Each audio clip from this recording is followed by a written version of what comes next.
That's so dope, man. I want my own intro song. Shout out to Unconfined, dude. I was like, I want an intro song. He's the only like legit rapper or artist that I know on X. I mean, I know a lot, but he's like one that I'm pretty good friends with. And I asked him, I said, will you make me an intro song? And I like it. It's not everybody's cup of tea, but I like it. And he made it really quickly. And he made the beats and the tunes, and he did the rapping, and he did it in like one morning. And he went in the studio and crafted it in just like an hour or something. It was insane. So I made a video from it, and here we are. So shout out to Unconfined with a K on X. It's a mini masterpiece, bro. It's a head bobber. It's quick. Doesn't take too long. Perfect intro timing. Like, I mean, it's a dope gift for sure. Yeah. Over on YouTube, can you guys hear the X bass? Can you guys couldn't hear? They said they couldn't hear it. Any good chance? Let me know on the I chat. just checked. It sounds like we can hear it. Okay. Yeah, I don't know. I get trolls in there sometimes that tell me that there's no sounds or something. So I don't know. How are you, Diligent, man? You're out there in the field, bro. You're safe. You're good. You're eating well. You're hydrated. What's up? I am hydrated. I don't know about safe. I'm good right now. They're saying yes, they can hear over there in the chat. Hit that like button over on YouTube if you could, please. And on X, repost the space. But yeah, the YouTube likes that algo stuff. But yeah, I'm good, brother. I've been hounding the pavement over here, trying to talk to and ask as many questions and investigate as much as I can while I can, as the narrow window of time keeps getting narrower as we approach Tyler Robinson's last day of the preliminary, which is closing arguments, which will be on next Tuesday. So I'll be here at least until then. And I've uncovered quite a bit over here. I haven't shared everything. I have shared stuff. I guess I do want to start with this. I did hire an attorney out of Salt Lake City. I hired him last week, Friday or Saturday, I think. I actually think it was Friday. And then I met with him yesterday. So that was an interesting ride. And you know, when you're doing journalism, like bringing public awareness to stuff that you find, that you uncover, investigations or whatever, it is not the same as actually introducing information or evidence into a case potentially, right? Like I didn't know how. I was like, we can expose stuff all day and create public pressure, but how can it actually make a difference if it's true, if it's real, if it's accurate, if it's worth it? And I was like, you know what? If I tried to present something to the defense or the prosecution or the court, they would dismiss it and probably throw it away. And so I hired an attorney who is very prominent in Salt Lake City, and he actually has worked with Judge Graff before he was a judge. He has worked with the defense attorneys, one of them anyways, or he knows them, and as well as the prosecution.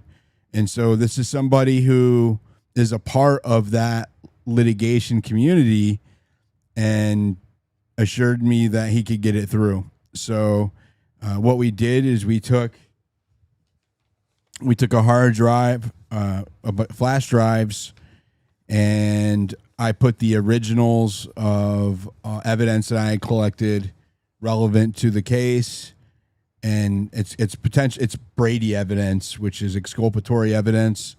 So I handed that over to the prosecution so that they had it, as well as the defense. And we hired a process server so that it doesn't just get mailed and thrown in a pile and never opened and check out. It's actually going to have a signed affidavit of delivery. And because he knows them, he's also going to send the cover letter to them personally, as well as the process server. That part is just to ensure that they can't say, oh, well, we never got it, right? Like, that could happen. We saw something, looked like it was from the public or whatever. We never got it. This is from an attorney. After seeking advisement from many people, this is what we landed on. The best course of action was to have an attorney send it through official channels. And it doesn't mean anything. Like, it's not guaranteed that this is going to get entered into the case. It is not guaranteed it's going to make any kind of difference whatsoever. What is guaranteed is that potentially exculpatory evidence, and I said potentially on purpose, because the court has a much higher standard of evidence than journalists do, or citizens, legacy media, anybody. They have their own system. Utah has its own laws about admitting evidence into the court systems. And so it is not up to us or up to me, what gets entered into the trial. My job was to make sure that the parties in the case were at least aware of it at some level, and that there was a paper trail that could be traced from the source, which there is now, all the way from Panguitch all the way into their hands. There is a chain of custody that is official paper trail that they can follow, and if they need to come back and look at it later, they can, which is more than I can say for most of the evidence that I have seen in this case. But besides that, so I just wanted to add that caveat. Go ahead. My bad. I just want to make a quick comment on that, Diligent, if I can, which is this. If that doesn't pan out, right, to affect the case, and all right, then I'm still like a fan of what you did. And it was basically because of what you just said. You're a journalist. You went and you found a lead. It was something that you said, hey, I even have witnesses here. I just want the authorities to look at it. And then the authorities are going to confirm, because we don't know, is that we have to confirm if that credit card was Tyler's or not. And they're the only ones that can do that, right, at this point, from my understanding. But I give you credit for... That's not true. I found out that that's not true. But we'll get into that later. Continue. Yeah, but my point is this then. So if it does affect the case, then holy cow, dude, you're a freaking legend, right? And if it doesn't, I still got profound respect for the fact that you went all the way through to make sure I have a lead, and I just want to make sure that it's been properly investigated by the proper authorities. That, to me, is what a journalist's job is. So even if it turns into a relative, no difference maker in terms of the case, I respect the process, and I just want you to know that, regardless of what the outcome is. I appreciate that. Yeah. Yeah, and I'm just trying to manage my expectations and everybody else's expectations as well. In that regard, it could. So I can't hear. Can you guys hear? Okay, we're good.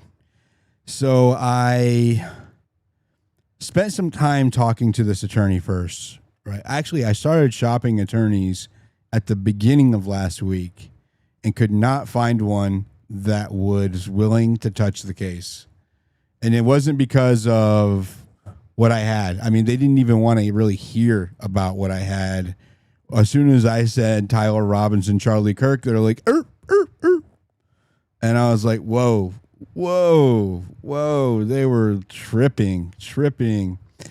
And I landed on this guy. I actually had I have an attorney that I use. I keep on retainer all the time, just because of all the crap I deal with doing what I'm doing. And I made him shop for an attorney for me. I was like, look, I'm having trouble here. I need you to, he wrote a script of what to say and what we were looking for. And he just kept, he identified candidates that he thought were potentials, and then he just called them and read that script, and he found this guy, and I'm really glad that he did. I met with him, is it yesterday or the day before, and the video I posted was us walking out of his office in the parking lot. We're kind of really just deciding what approach we wanted to use to courier the evidence to the parties, and we landed on both. We're doing both process server and certified mail. That way there's evidence of 2 attempts. The process servers, I paid for expedited service because we're trying to get into them before Tuesday, which, it's probably not going to get brought up at the preliminary this late in this late in the game, because it's the last day of the preliminary is Tuesday, but it will at least be on the table, and Tyler's family knows about it as well. I don't know if they'll say anything to him about it.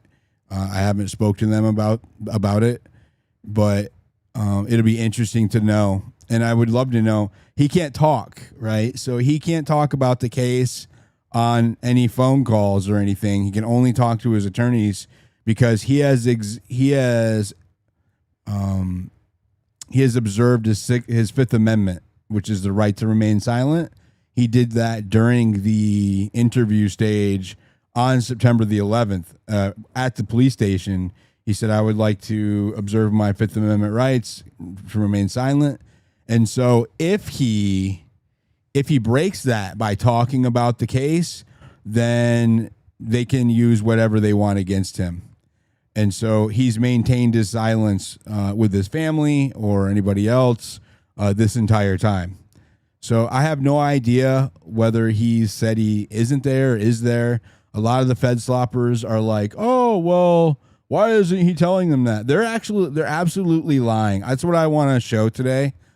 A good portion is the absolute manufactured lie of the people who are trying to frame Tyler Robinson as the murderer, and just blatantly lying, saying they have evidence that he told the defense that he wasn't there. They're running around with screenshots of each other saying that's evidence. Like, I'll look at it in just a second, but it is absolutely nuts out here. It's crazy on Twitter, man. These people have no souls. I don't know if it's like they're paid or if they're compromised or what, or both, all of the above. But it is crazy. I don't know.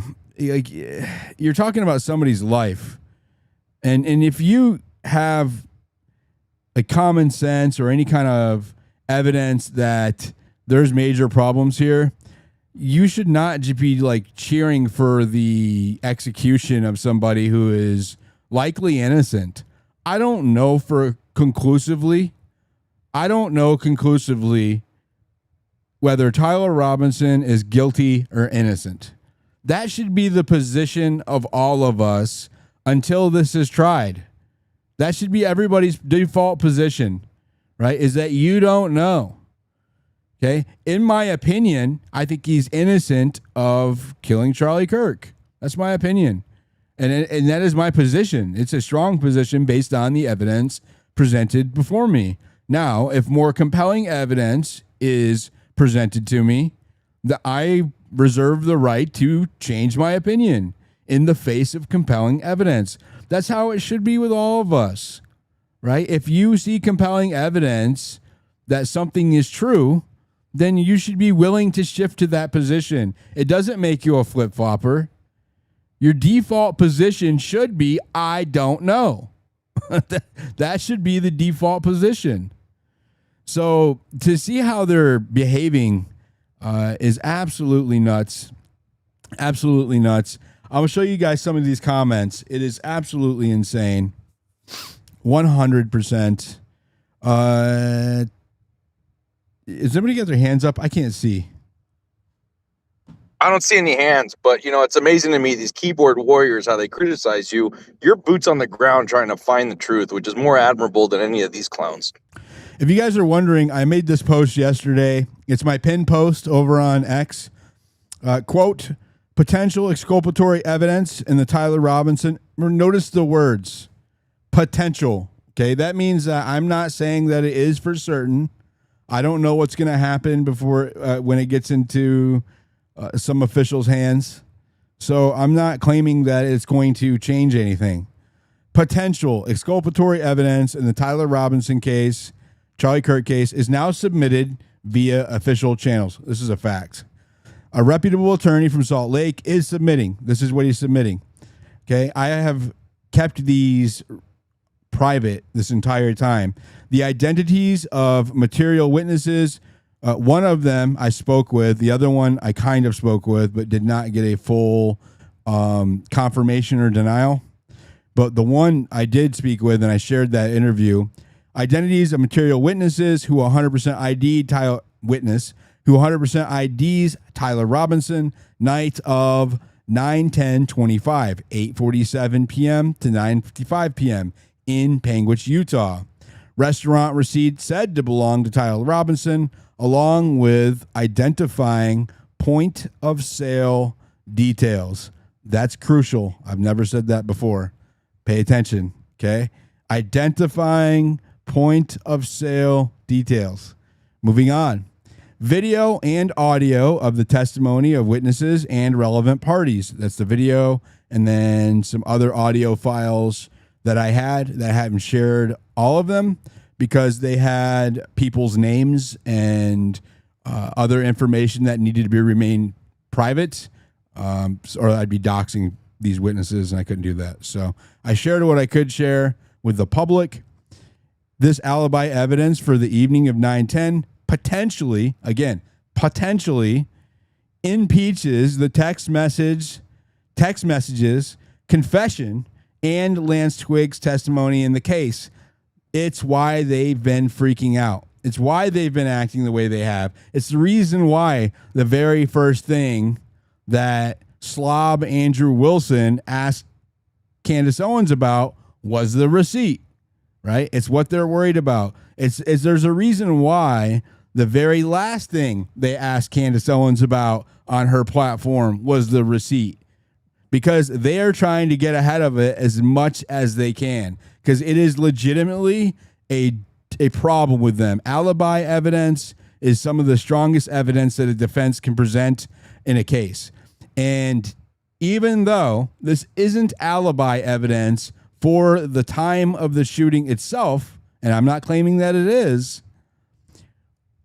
much of the identifying information that ties Robinson to the crime is presented in those text messages. That's why. The confession, the photo of the burned note, Lance Twiggs' testimony, all of this pretty much is contingent upon him being in Orem and texting Lance Twiggs at 11 p.m. later, between 11 p.m. and 12:30 a.m. from the night of the 10th to the morning of the 11th.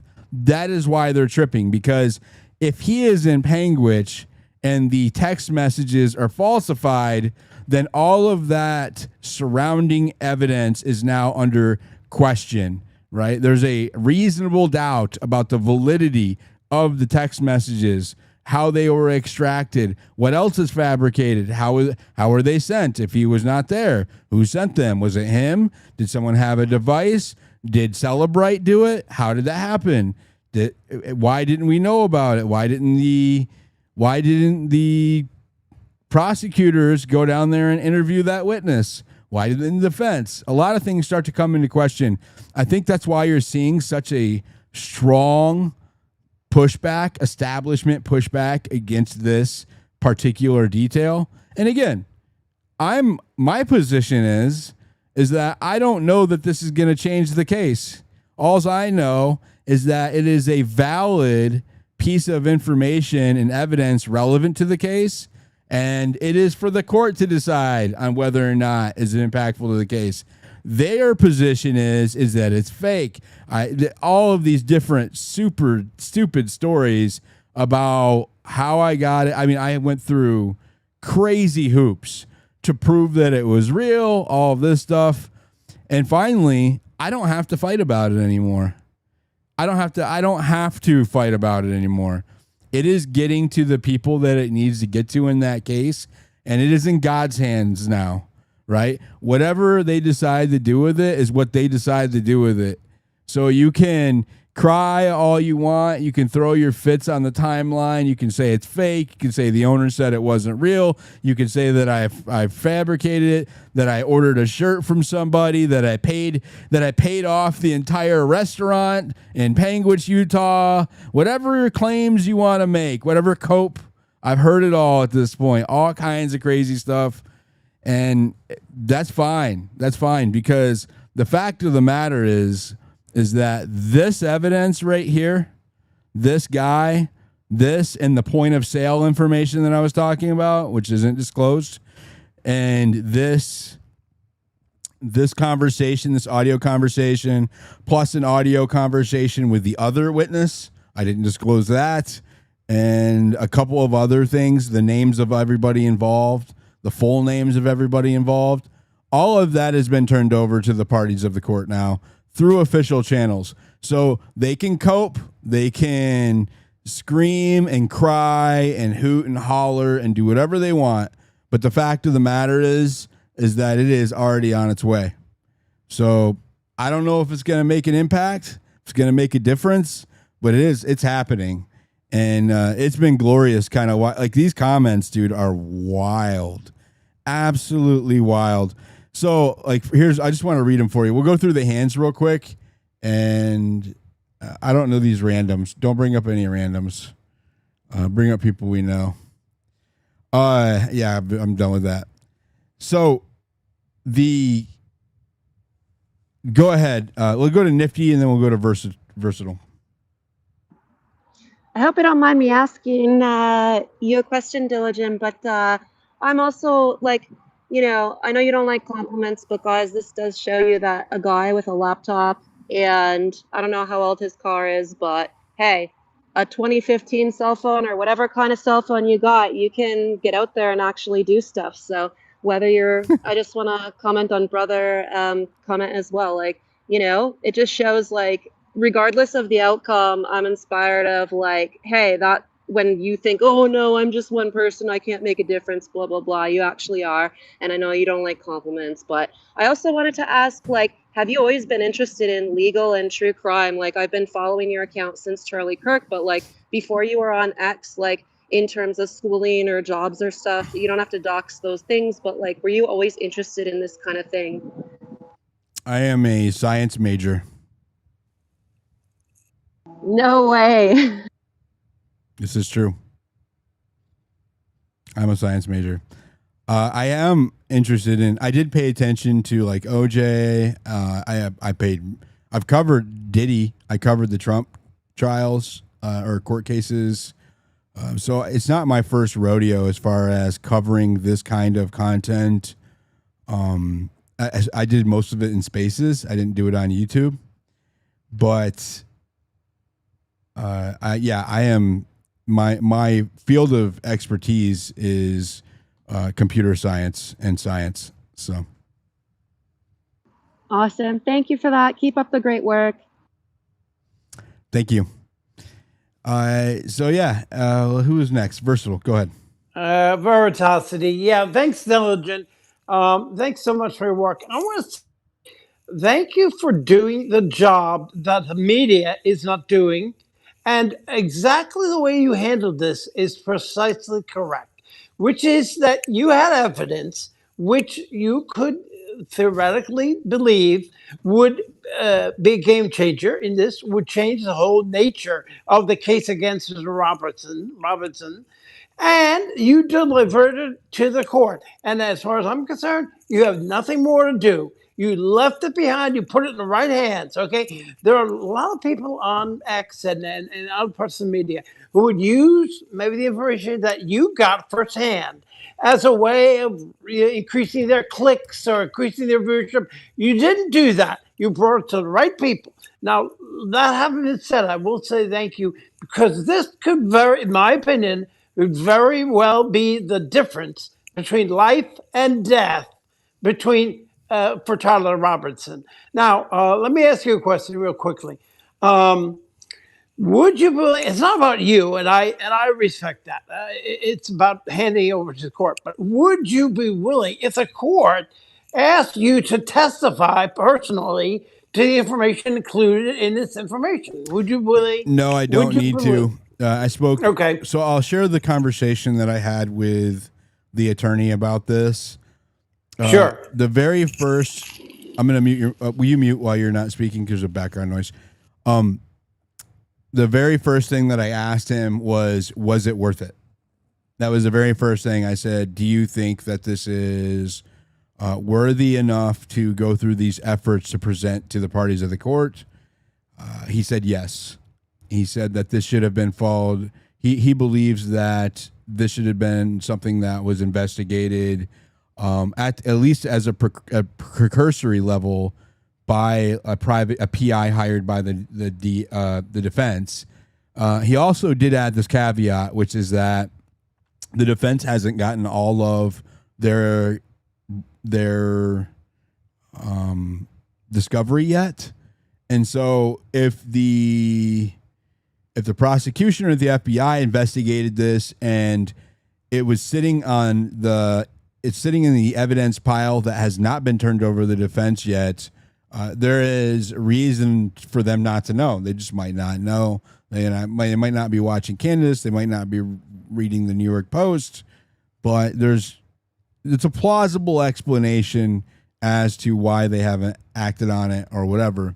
But he said, yes, this is definitely potential alibi evidence for the evening. Again, particularly for surrounding the text messages, and that it was worth getting to the parties of the court.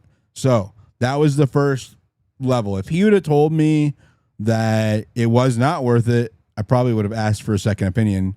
But he did. He immediately told me that it was worth it. So that was the premise that he agreed to do it under. And so then we discussed the logistics of making it happen in an official capacity. And the reason why I went with him is because he knows the people involved.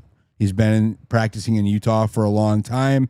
He knows all three parties or people from all three parties of the case, and is on a first name basis with them. So that's the number one reason why I went, because this information is not coming from a random crazy in the public.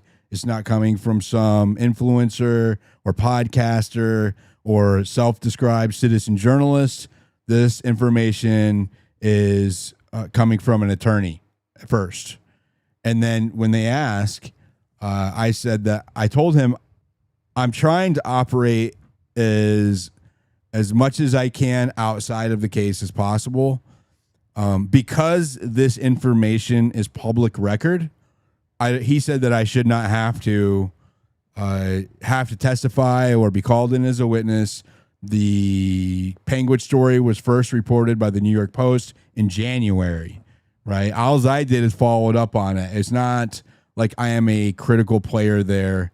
If they need a statement on the chain of custody for the receipt, they can get one, but they still shouldn't have to, because the owner says that he gave the FBI the same copy of a receipt that he gave me. I have him on record saying that. So there's no reason for me to have to do anything.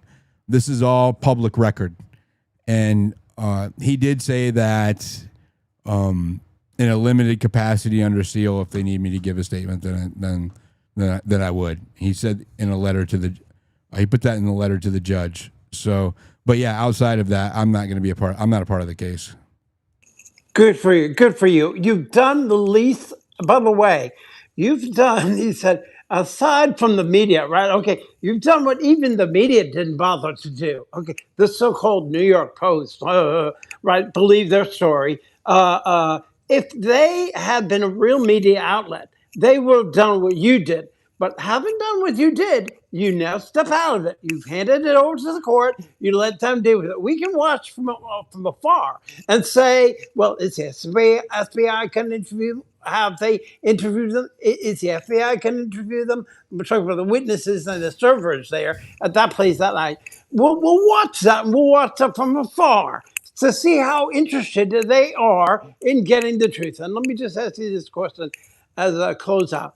There is a guy who's written a book called The Trump Assassination Plots. I think his name is Silva. And he talked about the so-called assassination plot of the guy who was connected with Ukrainians, older guy, and he was on the golf course.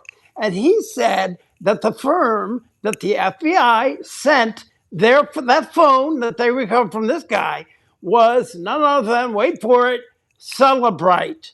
Okay, Celebrite has a contract with the FBI. And just FYI, that Celebrite seems to be the Israeli company, seems to be the go-to when the FBI wants to create a narrative that points away from Israel. This is my 2 cents. And God bless you. Keep doing what you're doing. You're doing it the right way. God bless your brother. Appreciate that, man. I really do. Let's go to Muppet Masher and that girl. Yeah, hey, bro. I was just dropping in to give you some flowers too. No simping, no simping. Just tell me what you think about the impact. I think it's absolutely very significant. I really appreciate the efforts that you've gone to do that. And the other thing that you've done, which I think is going to make a massive difference, is gone back into the car park through the stairwell and prove that they flipped that image that they presented in court. And that kind of evidence that's tampering with evidence as far as I'm concerned. And what do you mean? What do you mean tampering with evidence? Well, it's just the way they presented it. The video? Yes. Yeah. It's not a true representation of that stairwell. I showed the attorney that yesterday when he's like, "What are you talking about?" He didn't know. No.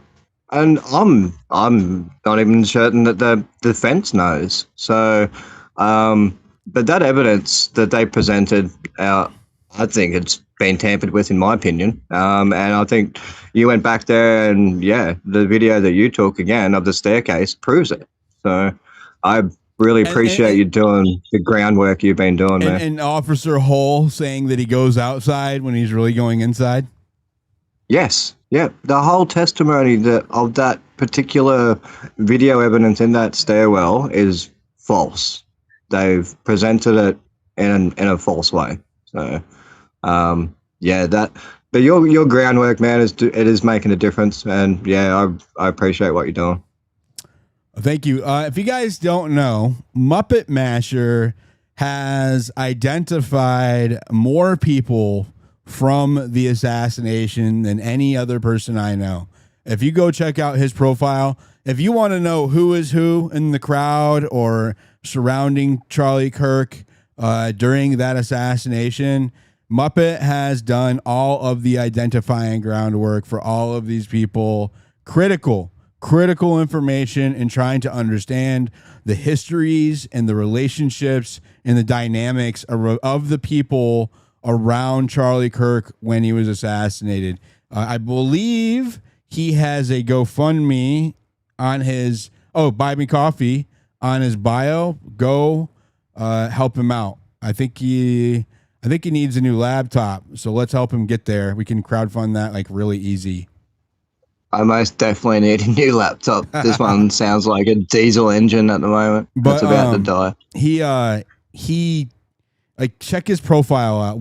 What's the easiest way to find your identifying documents? Are they in your highlights or something?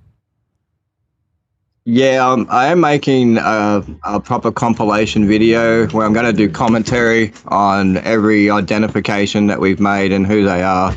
It's a big job to do it, and we're still identifying people. So I don't have a complete list yet, but we're up to over about 300 people that we've identified that were in and around, in the audience, behind the tent, some kind of association with Charlie, all the police officers that were involved, justice system, TPUSA staff. So it's been a team effort. It's not just me. There's been a lot of us doing it. So a decentralized investigation. It is like whack-a-mole for these people, right? Like they're like, you have the FEDsloppers and the Zionists, and they're like trying to like put down these little fires everywhere and scrambling and panicking and frantic, and they look absolutely unhinged. Absolutely unhinged. It's wild to see, and it's failing. It is failing fantastically,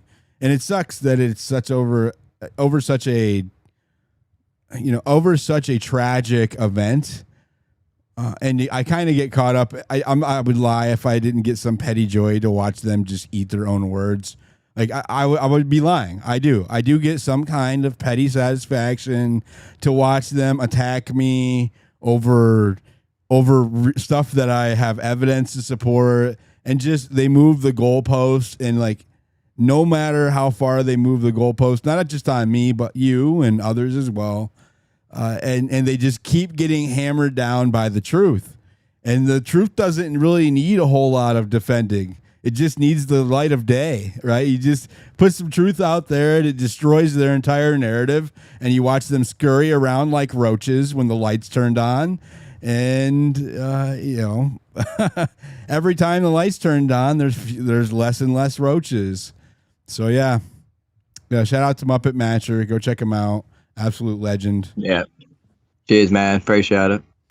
Yep, no problem. I do want to go through some of these comments. AB, I see you down there sending me emojis, requests. I would love to hear your rebuttal to what I just said. Or you can spam emojis quietly if you're afraid. I get it. Maybe did your bosses tell you to quit coming on my stage? I was curious what's going on there. So anyways, Mal, I do want to go through these comments because they're something else. Can you guys see these over on YouTube? Can you read these? I want to make sure everybody can read them. I'll make them full screen. So here's one. Truth Hurts. I read it as Turf Hurts. Says, wow, who could possibly dispute a random person coming out a year later saying they saw Tyler Robinson somewhere? Rock solid. These are like small accounts that are like bots. Look, he's got 55 and 41 followers, but this comment got 215 likes. It does not seem organic, but it's whatever. I'm just pointing it out. It's a little weird. That an account with 41 followers. Damn, bro, I can't get that many likes. Right?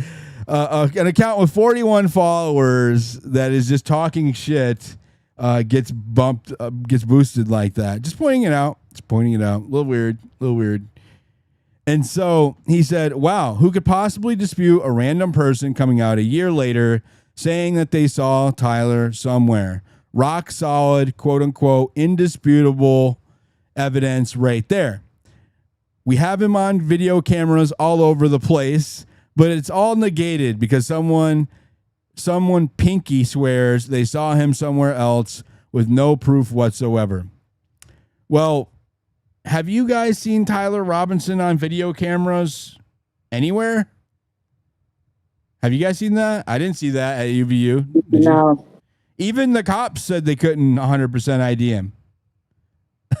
Like, even the cops couldn't say. Someone we assume to be Tyler Robinson is actually. Even his trans furry lover boyfriend could not 100% ID him. Well, I can't be 100% certain. And then he gets elbowed. What? Oh, yeah, that looks like him. I can tell by his shoes and his shirt. And he's wearing a hat. Tyler likes hats. Well, I've never seen that hat before, but he likes hats. That's the 100%. We see him on cameras all over the place. But that first part, coming out a year later, saying they saw Tyler somewhere, that's absolutely not true. Absolutely not true. These comments, look at these. Look, these are all like bots, dude. It is crazy. The swarms. Look at these comments. That's how the whole group chat.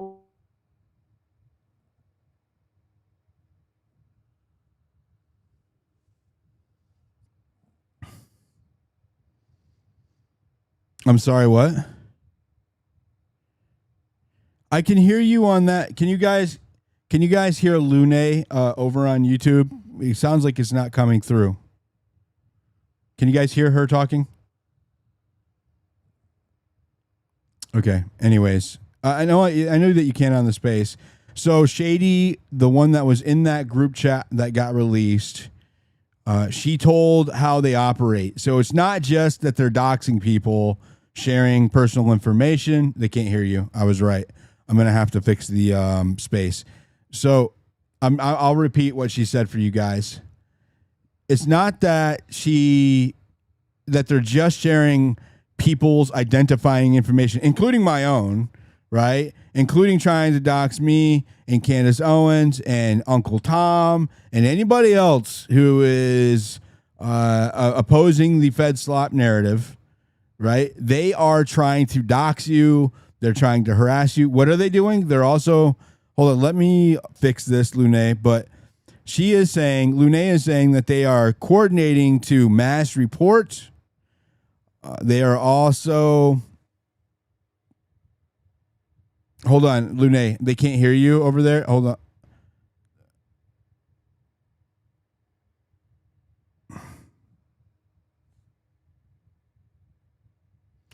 Just a second, Lune. I'm trying to make it so that they can hear you. Can you guys run this? Let's go to the hands while I fix this sound.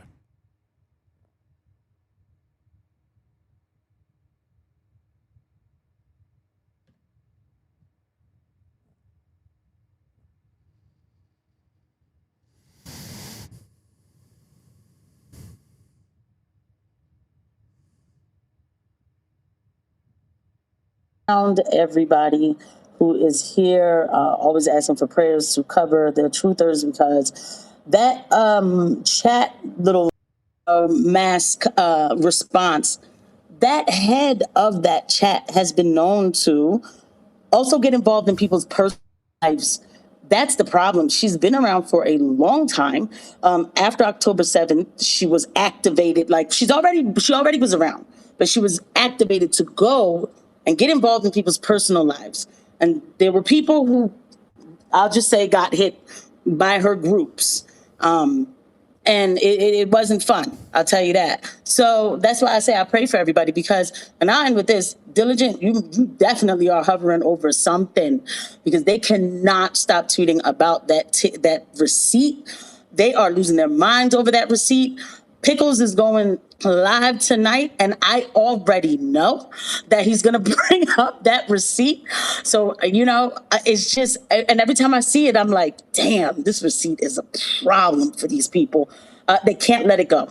They can't let it go. So, like I said, I send prayers for everybody who's here, even around this truther community, because these people are they're angry, and when they get angry, they do unhinged things. They are definitely unhinged. Definitely unhinged. Yes, they are. They are tripping. There are big Zionist accounts that are like quote posting the comments, Steven Crowder accounts that were commenting on this. Tripping. It's even my announcement that I was going to meet the attorney to see how we could do it. It was just a video of me driving on the street on the road in the mountains of Utah, and they lost their ever-loving minds just over me saying, hey, I'm taking this to the attorney to see if I could get it, what we could do with it. And they were very upset, which is interesting. I don't get all upset at them. Why are they so vested in this? My position is that I don't know for a fact what happened. That should be your position. I have an opinion. I have a position of opinion that I think is happening, or what did or did not happen. But I don't know for a fact Tyler Robinson is innocent. I don't know for a fact that Tyler Robinson is guilty. That is something for a jury of his peers to decide. And that hasn't happened yet. So I'm not over in the replies. I'm not sending people's posts to group chats and having my followers, pile drive on them. I'm not doing that. Why are they? Oh, is this? That looks like a fake Will Carlos. Is that a real Will Carlos? I don't know if it's real or not. We'll see if it is. Can you see if that's a real Will Carlos requesting? He's a journalist that was at UVU the next day. AJ, do you see him requesting? Yeah, I see him.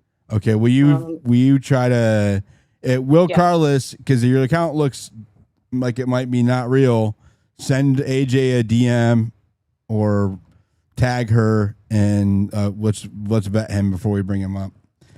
Let's go to brother and MRA. Yeah, man, what you just said is just the other thing that bugs me too, right? All these people, what is your motivation? What is Muppet Master's motivation? I'm pretty sure it's the same as mine and everyone else's. We want the truth for Charlie. That's what this is about. It's not about the truth for Tyler Robinson. It's about, one, we do want the system to work the way it's supposed to, because God, we want to believe in the justice system, in the process that's there. Otherwise, what the heck do we even have, right? You're innocent until proven guilty, so that's part of it. But the major motivator is that we don't want the same thing to happen that happened when JFK was assassinated. We're 60-something years later, we're still trying to get information and files, and we're not even getting that with full transparency. And that's the motivation. It's because out of respect to Charlie Kirk that we want to make sure that every angle is examined, just to make sure that the truth is out there in regards to what happened to Charlie. Because he was a good dude. I didn't agree with him on everything. But just to see how people misrepresent what he was standing for, particularly towards the end of his life, it just shows you that there's a greater agenda that's going on. And then we all know that Charlie would have been, most likely, it's not a secret, probably would have been at least a candidate for presidency. I don't know if he would have won or not, but he would have at least been mentioned heavily. Who knows if he would have gone down that road? Was a heavily influential person. There was a lot at stake with what his opinions were. So we just want to examine that, make sure that, what's true is true and what isn't. That's just, I don't understand when people push back or when they're hating on someone going out there, boots on the ground, just wants to find out, hey, what are the facts? What is the media not telling us? Do they just trust the media now? I mean, these are the same people that came out and they were like, we saw in 4K, it was definitely Tyler Robinson. And yet we have not seen in 4K that it was definitely Tyler Robinson. So they've lost all their credibility just in the process. I just think it's interesting, man. Like you said, you turn the lights on of truth, the cockroaches are going to scatter. And this goes into other things. Once you get past this subject, man, I want to reach out to you. I've been doing a lot of research on the Abrahamic covenant. I can completely debunk Christian Zionism. And the only reason why that matters is because it's being used mixed with political ideologies to trick people into weird loyalties against their own country. And when you're ready for that, man, I hope we can have a little conversation about that. I am 100% ready. I've been studying the Abrahamic covenant. We all got our avenues, and I'm just like foaming at the mouth to get a debate with any of these Christian Zionists to explain to me how this is an American stance. I'll drop with that. But I appreciate you, man. Keep doing the hard work you're doing. I'm praying for your safety. Appreciate you. Yeah. Go ahead.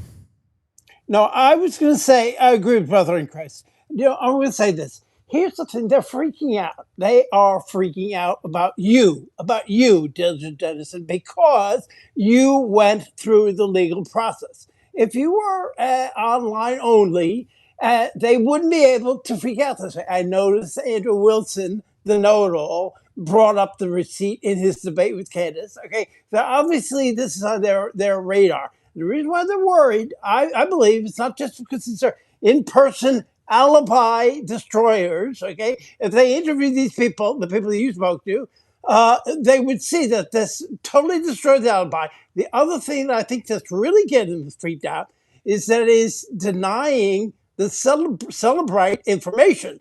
The information that was, I don't believe those texts for 1 second. I don't believe any of those texts. And this is yet more proof that those are fake texts. There's no way that he was in Panguitch and then pretending to look and see if the squad car, another weird phrase, was near too close to the rifle. Okay, this destroys the alibi created by somebody. That's just my opinion. And I think that I think it's a game changer. Thank you. MRA, go ahead. Can you hear me? I can hear you. Okay, good. I have like 3 questions. First, was Tyler Robinson originally going to Panguitch because his grandparents were there? I have no idea why he went to Panguitch. Okay.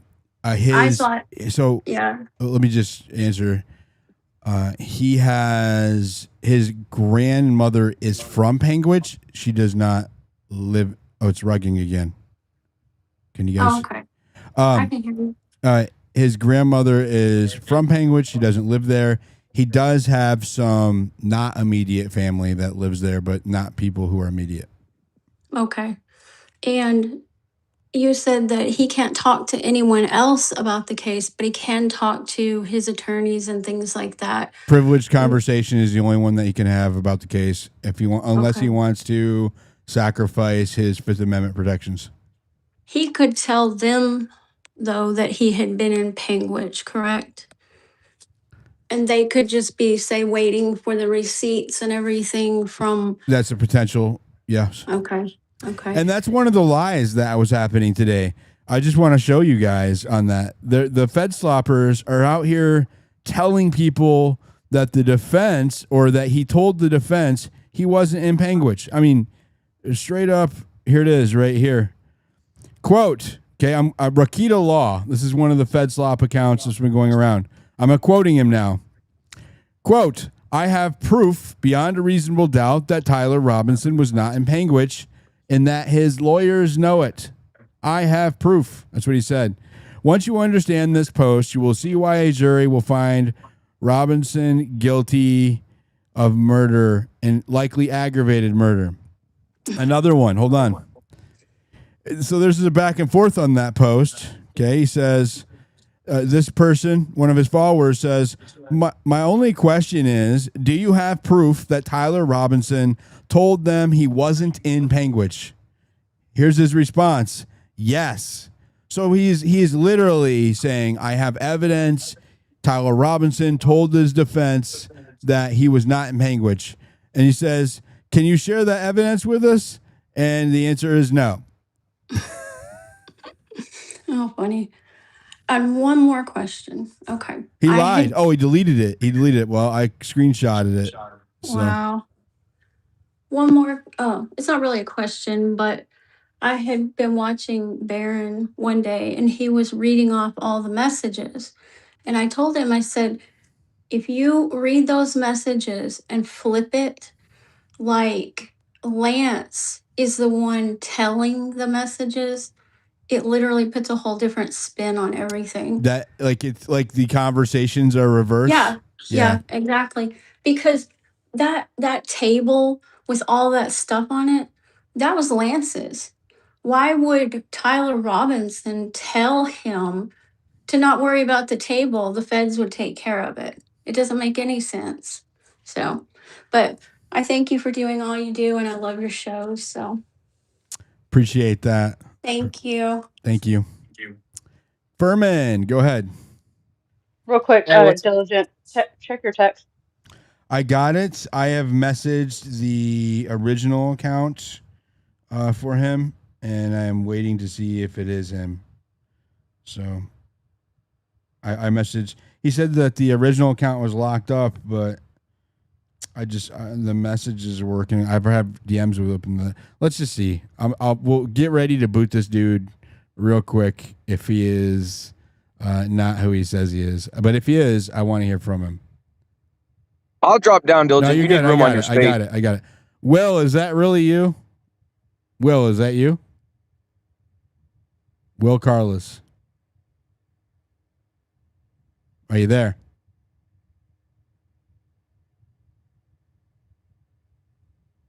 Okay. Removed. Go ahead, Furman. Hey, Diligent. Thanks for letting me ask you a question. And this might be an unpopular opinion. I'm not saying I necessarily adhere to it, and I also don't know the legal side of it like you do.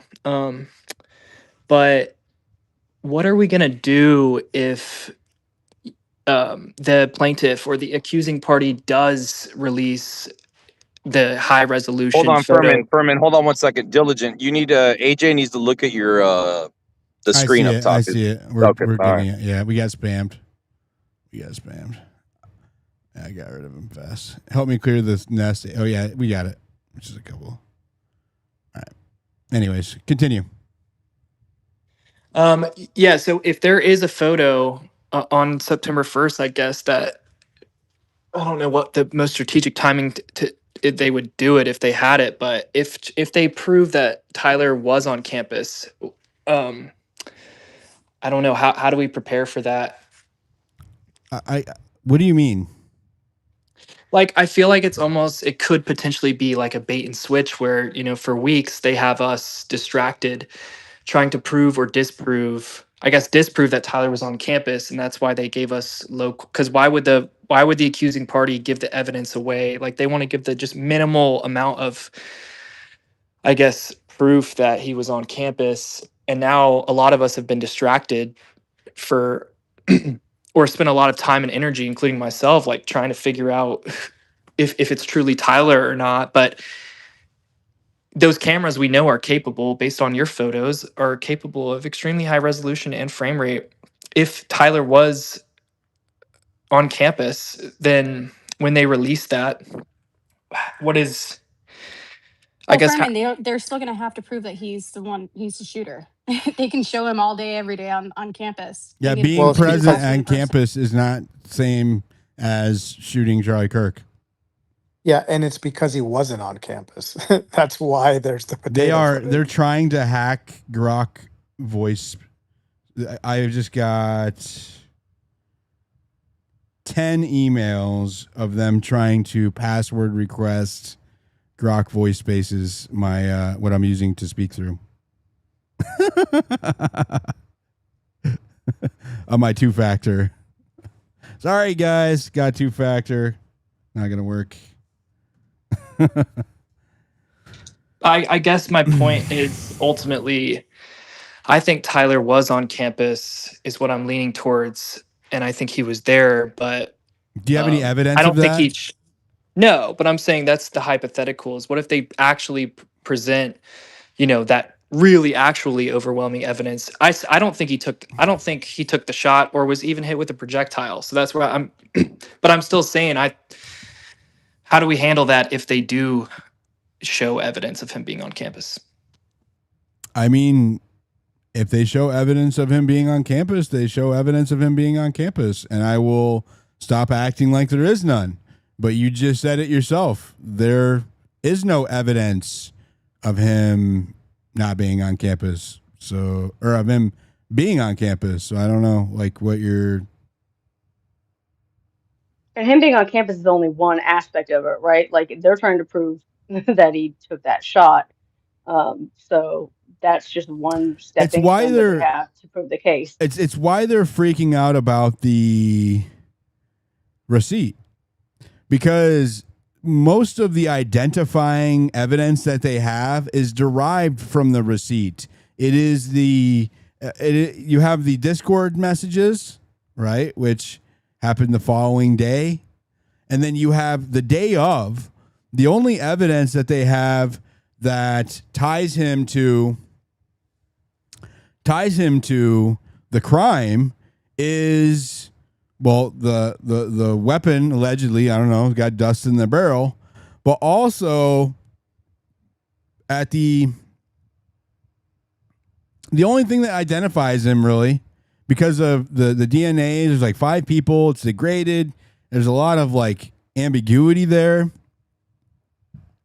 is the text messages later on that evening where he, like a Shakespearean Hamlet lover, Romeo to his wife, confesses to Lance Twiggs in just about as much exhaustive detail as you would ever imagine, at the same time acting like he thinks he's going to get away with it, as he gives every detail imaginable in this text message.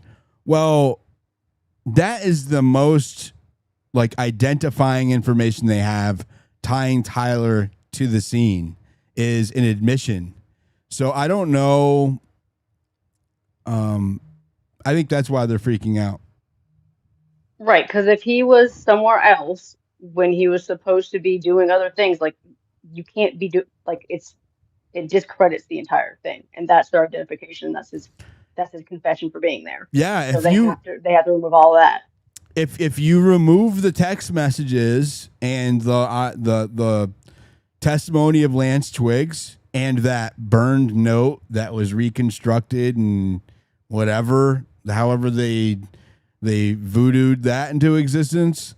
If you remove that, there's nothing that I've seen that ties him to UVU. There's nothing. Right, but that's my point is like, what if they're holding on to that evidence? I don't do what ifs. I do evidence, and then I base my speculation on evidence, not on the lack of evidence. So, Yeah, they wouldn't want to introduce doubt into the case. That wouldn't make sense. yeah, they're if we're going on your premise, they would be. Uncle Tom's right. You're introducing doubt into the case. If they had something Tyler Robinson, like definitive Tyler Robinson, they could show the public, they wouldn't need to have influencers come in and lie to the public about what they saw in 4K. I mean, they came and lied about it. Like, why would you need to do that? You wouldn't need to do that. If you had something that showed him there, why would you just show it? You wouldn't have all of the major influencers come in and lie, saying they saw something in 4K that they did not. It doesn't make any sense. Not to mention the fact that the prosecution, let's not forget how hard they were pushing for certain things to be put out there that would be key to that narrative as well. They were catering to the public in pretrial, which you're clearly not doing, in the prelim, which you're clearly not supposed to do. But to me, it was pretty overt and obvious that that was one of their goals. And then we saw from there the social media aspect of it amp up with that same narrative of the things that they were trying to put out in court. Yeah, I'll step down in a second, and I'm not. I know. No, you can hang out on stage. I actually like the dissenting opinion, so you're welcome up here as long as you want. Thanks. Well, I'm kind of playing devil's advocate because I know we haven't seen the evidence yet, but I'm trying to think ahead a little bit. And I guess. I mean, my point is not to. I think that people get maybe they misread my intention. My intention is not to prove Tyler Robinson innocent. My intention is to get to the truth no matter what it is. If the evidence suggests that Tyler Robinson is guilty, then he should pay for the crime, right? And so if they bring on evidence that supports that he's guilty, I am not going to try to like whip up some kind of plot or scheme to discredit it. If he was there, then he was there, and the evidence should speak for itself. It also doesn't necessitate that he's guilty just because he's at UVU that day. And I agree with that 100%. And it's really ultimately two questions: was he there, and did he take a shot? But another thing that I'll say before I drop down. Well, let me add to that. Let me add to what Diligent just said, because more information is going to help potentially get Tyler convicted. So honestly, there is no excuse for not doing more investigation. So it's actually odd that when people say that there is that it's case closed or whatever the FEDsloppers say. But I think that I agree with that. But I think, let me get this out and then I'll be quiet. But I think that whatever he was doing on campus, because I mean, you're assuming that he was on campus. I'm saying, yeah, hypothetically, if he was on campus, my point is, what if this is how I lean towards is what if it's not so much that he wasn't there, but they don't want us to see what he was doing and or high enough resolution imagery to see what he had on his person, whether those glasses he was wearing were Bluetooth. And I know this sounds like a stretch, but his backpack is certainly designed for internal electronics based on my research. At least has the ability to have an aux port or embedded Bluetooth. I don't know. But yeah, going back to my statement. I mean, he had the person in the camera had an earpiece on in the garage. See, I didn't even know that, but I'm just throwing that out there because I want to be prepared if that happens. And the images that Candace released when he passes closest to the camera, he puts in the earpiece with his left hand. You Well, can see that's it, what we can assume because he lifts something up to the left side of his head. but you can see the object there. I don't disagree. But that's my point, though, is like, what if it's not so much about recognizing or identifying Tyler, but what if it's more so, oh, they don't want us to see him in Chick-fil-A. They don't want to see us like, or they don't want us to see stuff like that, the details that he might have been in communication with somebody else. Like, I actually think his gait, the way he's walking, those cameras are so advanced that Diligent, based on my research, put up like they should have identified even his abnormal gait. But I think he was likely either and or in a state of intentional intoxication and taking command or directions from somebody else. Why do you come up with these? You said that you have no evidence as a basis for the speculation. So I'm just why posit it with zero evidence? Because I think that as like, I don't think people realize that. I can tell you this: there's going to be stuff that's going to be released. I don't know when. That is going to change the dynamics of the official narrative completely, like irrefutably. I'm not saying. I can't say much more. I know that's really vague and it sounds like I'm being like clickbaity or whatever. I know that there is evidence that has not been presented to the public yet that will definitively change the dynamics of what happened as far as it pertains to the individual or individuals, because there's multiple Tyler Robinsons apparently on campus that day that has yet to come out. I entirely agree with that. I put that up in the bubble because I think that he was intoxicated and I think he was there, but I don't think he killed Charlie. But anyways, I'm stepping down. I appreciate you letting me talk. You're a good moderator. Hey, can you not step down? Because I'd like to take your idea and kind of add some more to it, which is that it sounds like you kind of agree that the evidence, the video footages, the photos, they look altered. You're basically agreeing to that, correct? Yeah, if not altered, they're not realistic. Sure. So my idea kind of also goes to Miss Nobles, the and Baron Coleman that spoke about this, and I can't stop thinking about it, which is that the door camera footage of him arriving at night to supposedly go to get his weapon, like, and the lady says, Miss Nobles says that she saw a bald guy and three guys. And when I realized that the video footages that they've been showing have been altered, and with Baron Coleman, I realized I suspect that footage that they showed in the courtroom itself was also downgraded and altered as well. Because for a couple things, number one, video cameras on the door, they're typically kind of good resolution. Second thing is that to see a bald guy from across the street, that's a pretty distinct thing to see in the middle of the night. And three people in addition to that. And that door, having been to that house and knocked on that door is pretty far away from the road. The house is back. Okay, yeah, because that's the reason why I came up, because I wanted to ask about your experience, but still let me just kind of paint that picture real quick of the idea that here's Miss Noble making a distinctive statement at that time of night. And so you have to wonder, is she saying that because she saw that with her eye physically, or did she actually see that from her camera footage, the original footage, when she gave it to the police or whoever? You know, did she see it distinctly because of she physically saw it, or was that what the quality of the image was good enough to where she could actually uniquely say, no, that's a bald guy and there's three people there? This is a burning question that I can't stop thinking about, and I knew that you had went there, but I was hoping to kind of get some more details. She shut down. So let me tell you about Miss Nobles. She was very kind, a very pleasant woman. I think that I may have been one of the first journalists to knock on her door.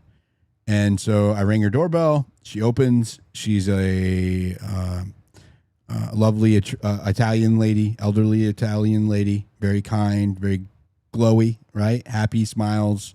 And she had these two little dogs come out and were licking my leg, and I was petting them, and she said, "Come in, come in, come in." And I was like, "Oh, come in, okay." And so I started coming in, and then she says, what are you here for?" And I said, "Oh, I'm a journalist." And she says, "Oh, no, I'm sorry. I gotta go." And then she shut the door. So that was my experience with Miss Noble. She's not, and I know other people have tried speaking to her. People have tried calling her, and they've received the same response. So I don't know if she's subject to the gag order and she's been advised not to speak to anybody, or if I imagine that's what it is. Gotcha. Well, I'm just kind of hoping that since the defense did ask that officer about the statement from her of the bald guy and the three people, I'm kind of hopeful that the defense will call her up and have her explain why she made that statement, whether she saw it physically or that actually the quality of the footage was good enough that that's where she originally saw it. I imagine it would be hard to mistake three people. A bald guy in the middle of the night. Well, Also, so I don't know if you know how those late night those dark camera works. What they do is they actually highlight lighter colors and make them look bright green. And so if you were wearing a white shirt, for an example, your skin would actually look relatively dark in the night, and then your white shirt would glow up. Or conversely, if you were wearing a dark green or blue or black shirt and you were in front of that camera in the after hours, it's not like real infrared, but they call it infrared. Your skin would be be much lighter in appearance as opposed to your dark clothing. Well, if you had a big ass bright white forehead, like bald head, then that might actually show up pretty visible in the camera footage, right? You would see a big green bright spot on the top of their head, whereas opposed to mine, you have dark hair or a hat, that would look dark. So if I had to guess, she probably assumed based on a bright spot in that color of, because it's like black and green and lighter shades of green is how that works, or gray depending on the camera, then I imagine that's what she saw. It's a nice ring. So gotcha. There's two more things on this, and then I'd like to just kind of transition to the idea of a plea deal in a second. But, well, I want to be able to go to the other hands too, so let's hang it up on this part, and then we'll come back to that. Okay. Well, the time, because from the search warrant that is issued on this particular scenario, it says that he arrived at 12:47, and I understand the search warrant can be hearsay, but that's pretty distinctive, and that he had left at around 1:30 a.m. But the official narrative says that he got there at basically 12:30. So I would wonder why their variation of time, and also the idea of him leaving at 1:30, because when I look at the map of where that location is in correspondence to where the gun was found, it looks like a pretty far walk. So it makes me also wonder, is there not somebody else that would have had camera footage showing this person walking from all the way there to where the gun was? That's basically the. Are you talking about the? Are you talking about the location of at night? Yeah, the location of where Miss Noble's house is in relation to where the gun was found. He didn't go try to retrieve the gun, according to the FEDslop narrative, because there were too many cops around. He gave up. Gotcha. But either way, he's still there for nearly 40 minutes. And I can tell you a lot of those, Billy knows, because she's the one that showed me around the neighborhood and told me who has cameras and who doesn't.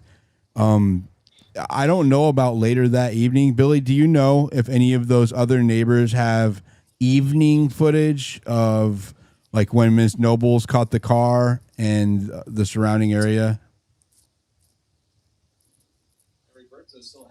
We lost her. Okay, never mind. Well, anyways, it's just the idea that he was still there for 40 minutes at least. So that's all I got to say about this part. Yeah. Thanks. Well, according to the Fed's narrative, I think he was in Panguitch, which I honestly don't think he went. I don't. If he was in Orem, I don't think he went back to Orem at all that night. And I haven't seen any evidence to convince me of otherwise. Even the cop, okay? Even the cop that he allegedly spoke to, which is insane to me, who found him to be suspicious but didn't run his name, didn't ask any questions, didn't get his plate. Pretty insane to find somebody suspicious at UVU night Charlie Kirk's assassinated and not even be able to get a plate. Sorry, my Wi-Fi cut out. Were you asking me about Mrs. Noble?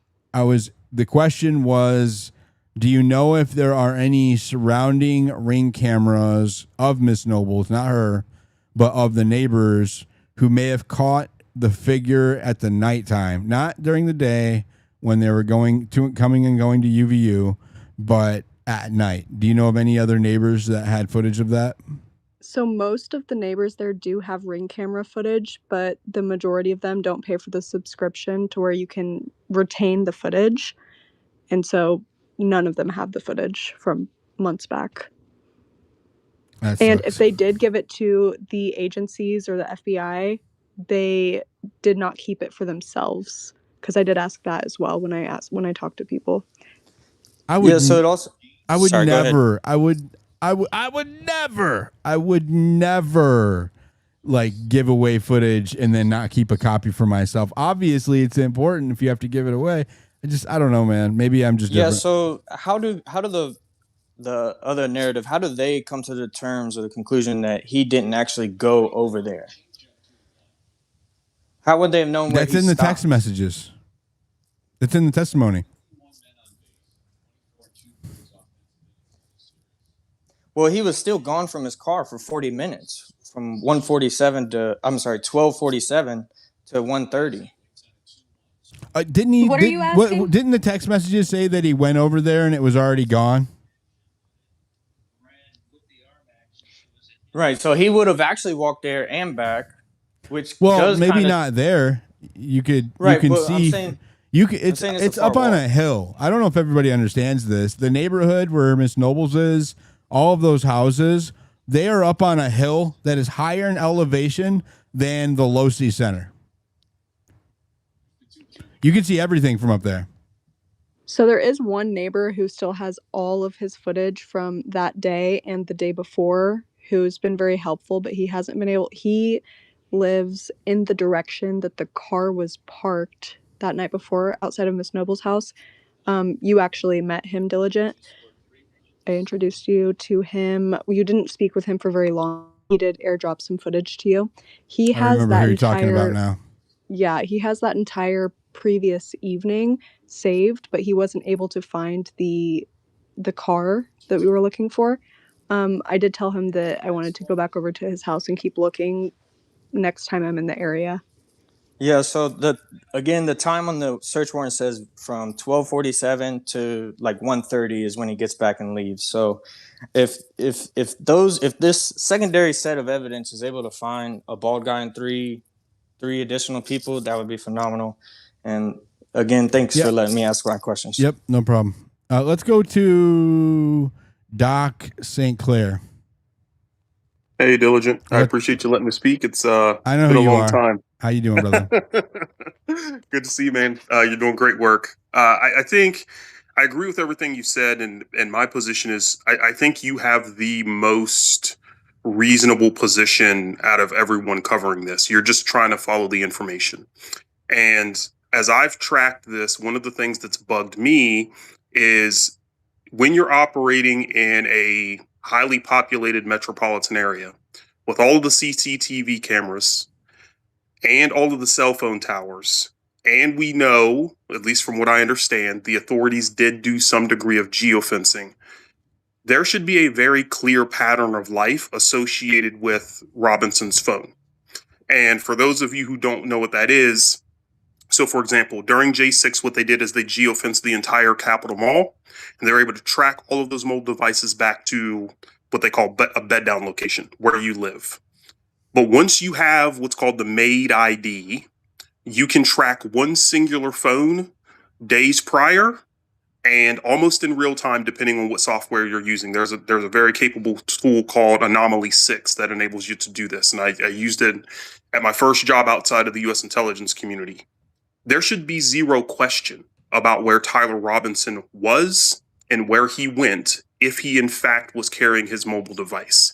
And the fact that the state didn't present that level of detailed information during the preliminary hearing has bugged me to this day. So I share your position, Diligent. I'm not saying I know what happened, but I'm fairly confident that the official story is a lie, because there's just too many things that don't add up, especially in 2025 with the technological collection capabilities that the government has. And this is not just at the federal level, at the state level.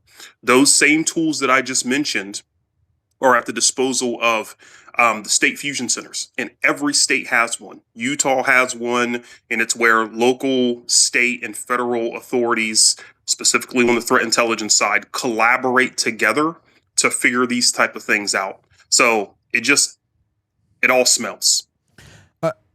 About that, did you know Utah is one of the most surveilled states in the country?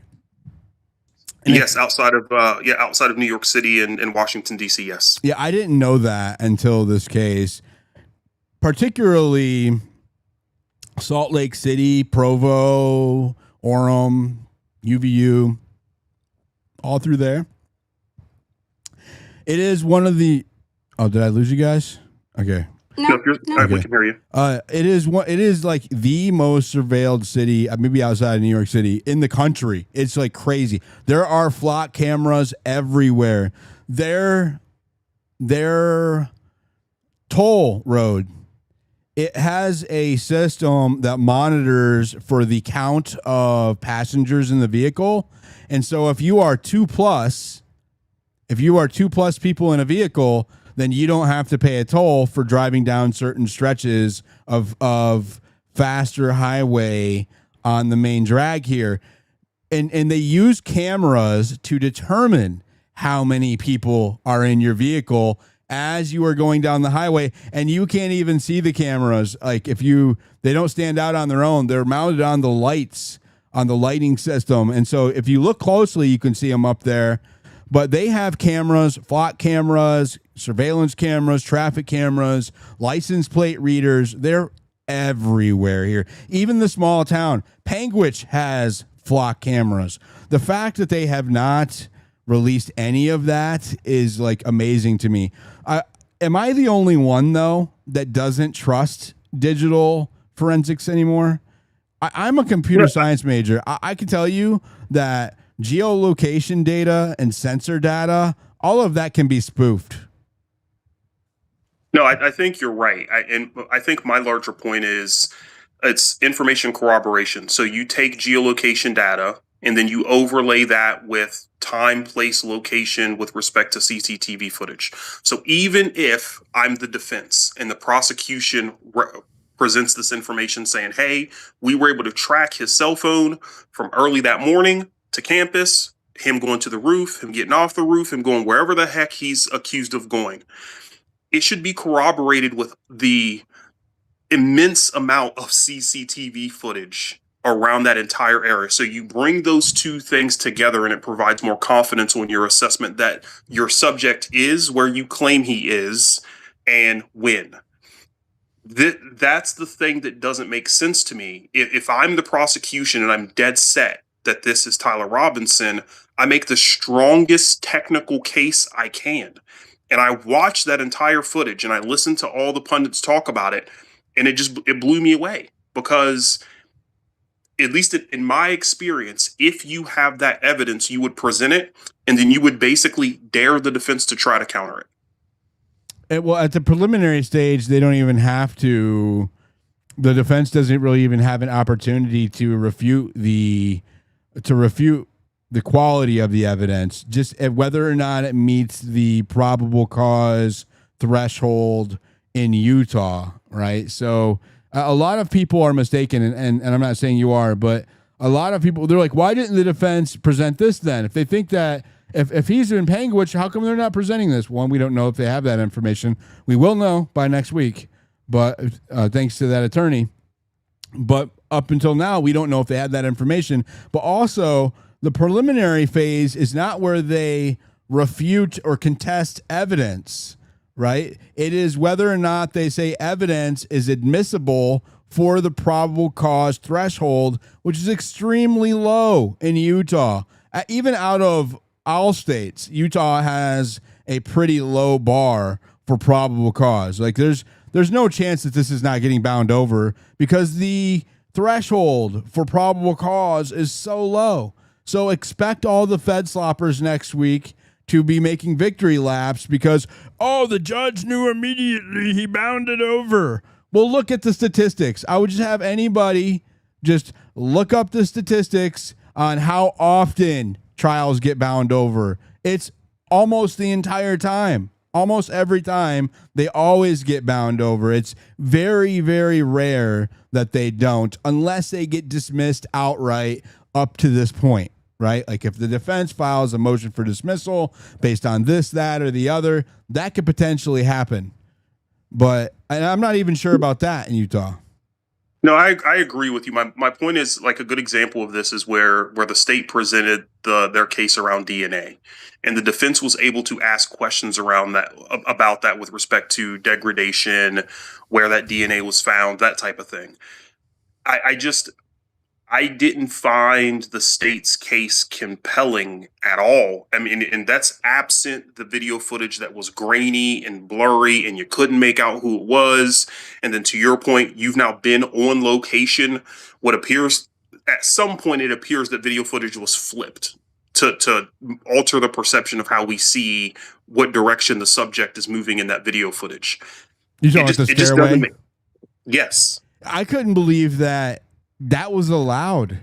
Like this is something about the defense that really irks me, which is they raised a motion about altered video footage for the compilation video, which was the quote unquote Zoom, the quote unquote 4K that they made all of that hubbub about.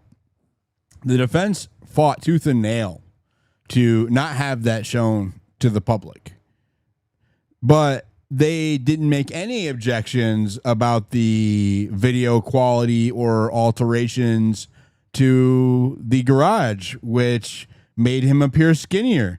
This is probable cause evidence, right? This is actually something that they can contest because you're being told this is Tyler Robinson in the video, and because of the slim build of the the subject on that video, we're being told that is presumed to be Tyler Robinson because it is a physique match, but that's altered.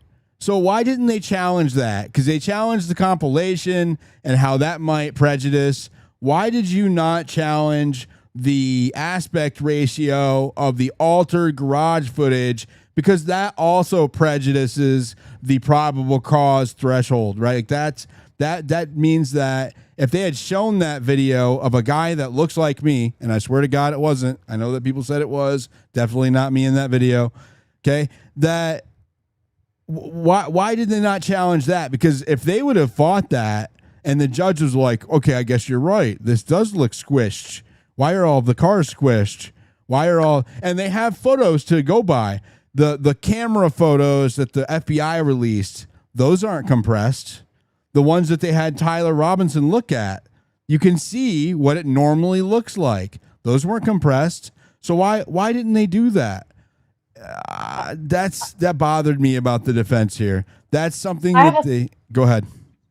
I was going to have a thought on this because what they did raise were standard arguments for things that were kind of obvious, right? Like, you know, as an attorney, anytime you see something that's a compilation like that you know has been put together, that there is an argument there. The guy that went against the DNA evidence, that is something that he has experience in arguing and argued mostly kind of like just bigger points around DNA that he might be able to argue in any cases just off of reading like the brief of the data that he's gotten in.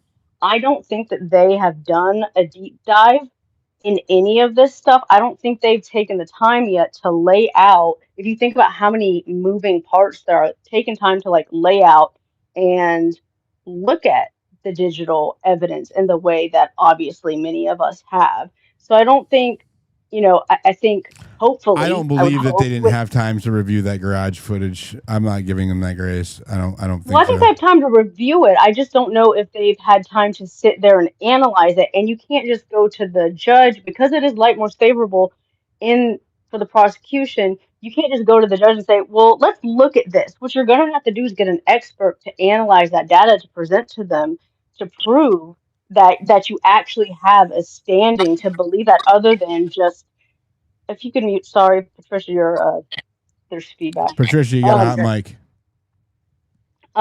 so I think that there are reasons why that could be going on, and we could want a lot of things. Again, I think there's strategic reasons why they might focus on certain areas that would come up before looking at the evidence and like digital evidence. Think that there's also the other fold of kind of to the point that you were discussing with the digital evidence and the trust in it. I think for a long time, especially these older attorneys, have been able to just trust the digital evidence that they got.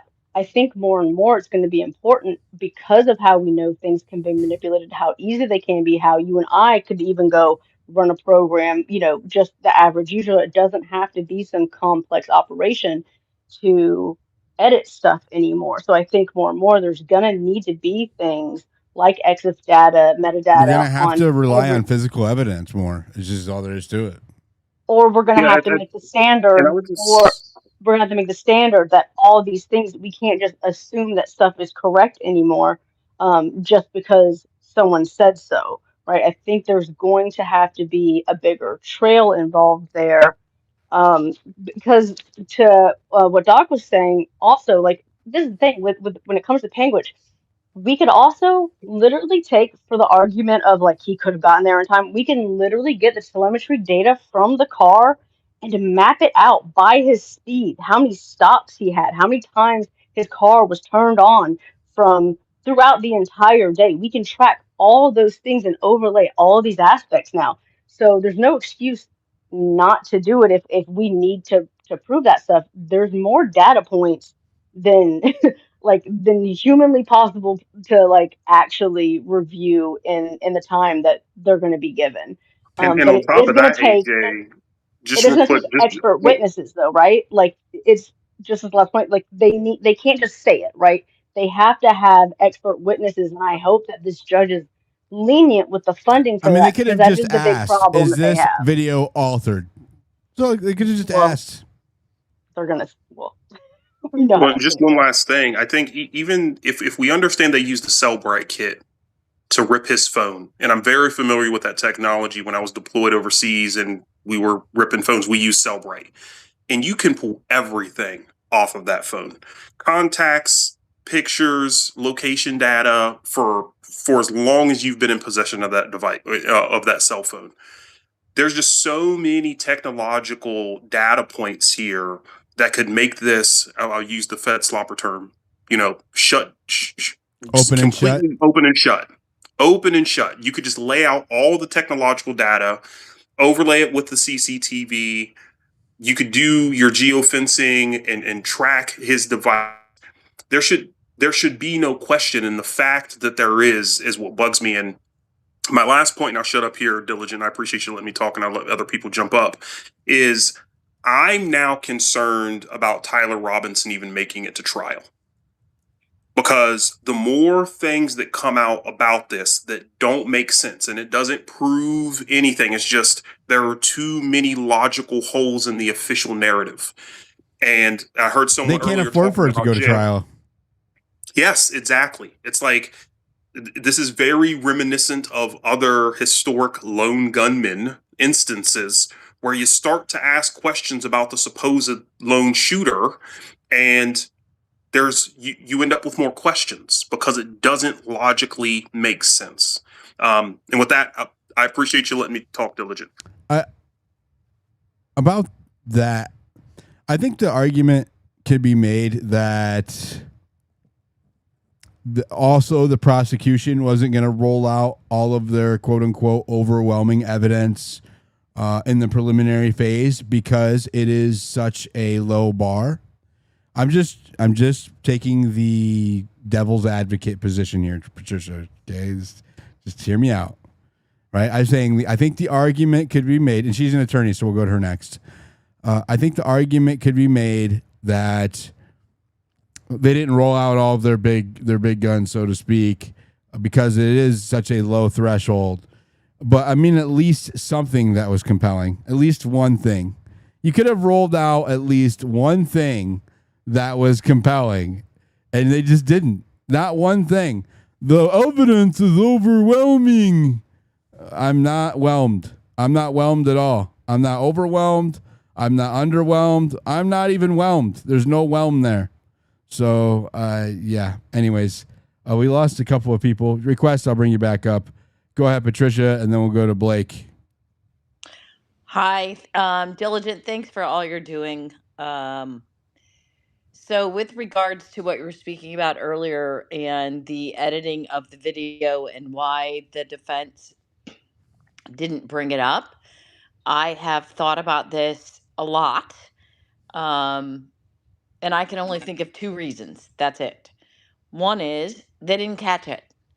There are a lot of people who didn't catch all of the editing, where a minute's missing here, the video footage is flipped, etc.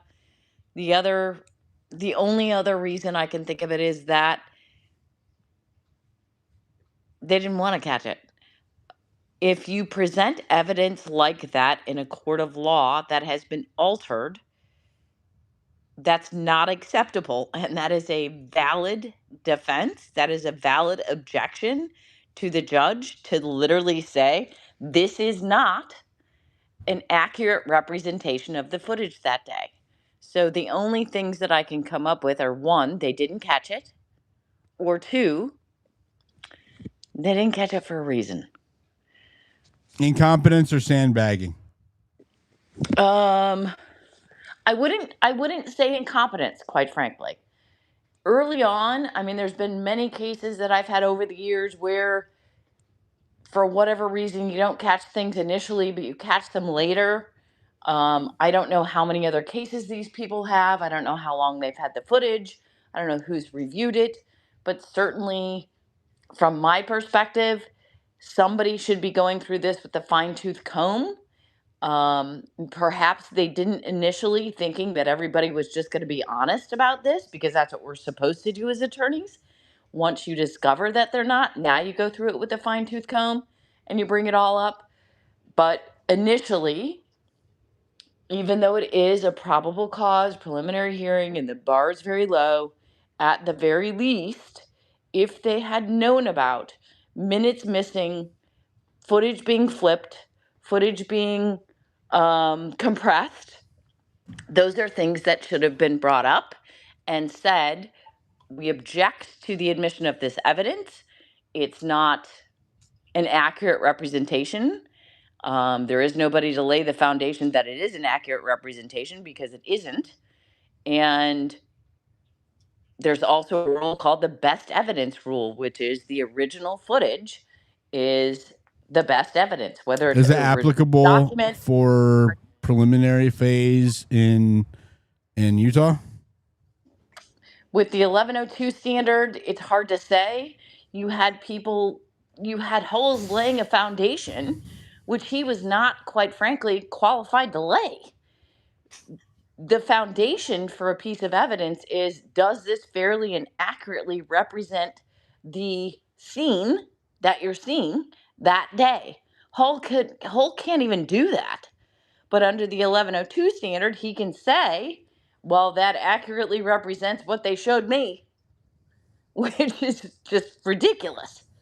So I've thought about this a lot, and those are the only two reasons I can come up with, that there weren't strenuous objections that would lead to this not being admissible. And hey, even the judge saying, we want the original footage, unaltered, unedited, etc. you can certainly, if you have a 24-hour recording of something and only 10 minutes is relevant, you can cut it on the front and cut it on the back. And that's completely legit, provided that everybody agrees to it. But you can't go in and compress video, take minutes out, etc., and say this is a fair and accurate representation of what happened that day. You can't do it because it's not a fair and accurate representation. Yeah, I just don't know why they didn't challenge it. There's a few things that I don't trust anybody in this case. I don't trust the defense. They are government cheese, public defenders, public pretenders, as anybody who is street smart knows. And I wouldn't count on them for the best defense for anything. There's a reason why they're government cheese. Go ahead, Doctor. Go ahead, Dr. Drew. Go ahead, Blake. Thanks, Dill. So I am going to agree with the counselor in her two conclusions, and it will be seen. It has to be seen. The rubber will meet the proverbial road at some point, and I'm going to go ahead and take it a step further than what she was willing to say, and we're going to have blatant misconduct from the state. I want you to think about this, deal. It took me all of about 15 seconds as I was driving into Utah that day to do a double take with my head as I'm driving through Colorado. Like, am I seeing something? This is not the same quality of video that the FBI has on their YouTube page from the same camera.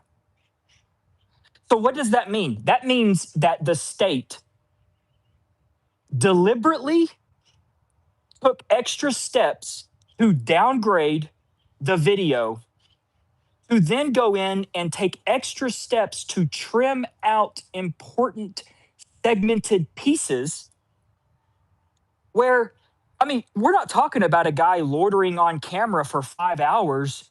We're talking about literally 20 minutes.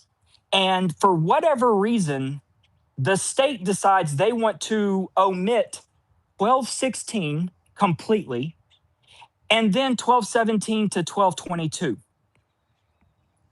Now, I was told by Gary Paramount that this was because the state was being considerate of the judge's time. So they trimmed out because there's just nothing going on. That minute is something of consideration for his honor. And I'm telling you right now, Diligent, that is the biggest crock of caca, and it will come out. The state will fall flat on their face, and I can only hope that Patricia's correct in the regard that the defense is just setting them up for an epic fall. But the rubber will meet the road, and they will show their cards. The defense is either in on it, or they are they're like a master class of playing chess in a courtroom. Or their government cheese. Or their government cheese. My money's on the second. So anyways, I just wanted to say what do you think about me hiring an attorney to get the Panguich stuff into the case? I think it's the only maneuver you had, because the attorney is going to operate within the bounds of doing things properly with your protection. It's basically you're doing it, but you're doing it by proxy through an attorney. And that essentially, like you said earlier, it gets the monkey off of your back. You did what you did. The attorney looks at it, weighs it. The attorney's going in on giving it to the parties that are involved. That the attorney saw that there was enough there to proceed. And I think given the tumultuous environment, I'm still astonished that you're literally playing defense investigator. You're playing State Bureau of Investigations investigator. I mean, it's absolutely the biggest crock of shit that a guy named Diligent Denizen is out having to run around in his Ford Explorer doing everyone's fucking job. It I blows don't my drive Ford mind. vehicles. That's a lie. That's right. It was a Cadillac. Well, no. Well, whatever. No, yeah, it doesn't matter. It was a rental, but it wasn't It either was one of a. those. So I don't drive Ford either. Although I'm thinking about it now after I just had to replace an engine at 3,000 miles on a 2026 GMC pickup. But anyways, I'm shocked that literally, I mean, it makes them look very, very, very bad. And uh, and I'm just going to say, thanks for continuing on. It is a insane environment. We've never seen anything like this before. But it is 2025, 2026, and assassinations are caught on camera. And I can promise you this, whoever it was that drew this up, whenever they decide in the next near future to assassinate someone else, they will absolutely do it opposite of everything that was done in Utah, because it's been an utter disaster. hopefully they don't have the opportunity to do that again as a result of what's happening now. I agree. Thanks, Bill. Thank you. Let's go to Drew. Oh, sorry, divorce. You've been waiting a long time. Then Drew. Yeah, no, ironically, my name is actually Drew as well in real life. That's weird. But yeah, no, dude, thanks, Diligent. Mad props to you for spending all this time in Utah. I totally get it. My ex-wife's sister used to live out in Salt Lake, working in Deer Valley, Park City area, and it's like this weird new age version of Israel with like a Mormon twist. Like something just doesn't sit right when you're out there. It's just a bizarre state. Everyone, a round of applause for Diligent for being out there and doing all this for us. And like what Blake was saying, like it's up to us average, I'm not saying we're all just average people and normal people, but at the end of the day, we're all citizens and we're the ones that are changing the course of history It's here. our country. It is our country. And, I dropped a screenshot in the purple pill. It was yesterday, I think it was a Muppet Space. It was like a Candace space, then a marathon MySpace, and then a marathon Muppet space, and Muppet and Matthew were talking about the drones and everything, and it's sort of diving into that, just not really having any specific opinions, just looking into all the evidence and everything that's out there. And this guy walked in and started yelling at us. Josh knows, and he's been hitting me up asking over and over, like, what will it take to convince you that Tyler Robinson killed Charlie Kirk? And now they're getting so desperate, and other people are getting DMs or messages or voices, like responding on these X spaces. Like, well, what if we did a plea deal? Would that work? Like, they're almost literally interviewing us, asking us what it will take to stop us from talking. They did that. And They did that during the. They were coming into X Spaces and looking for like feedback on what the FEDslop narrative should shift to. Do you guys remember that? We had Blake Neff in yes, Spaces. It blew up in their face.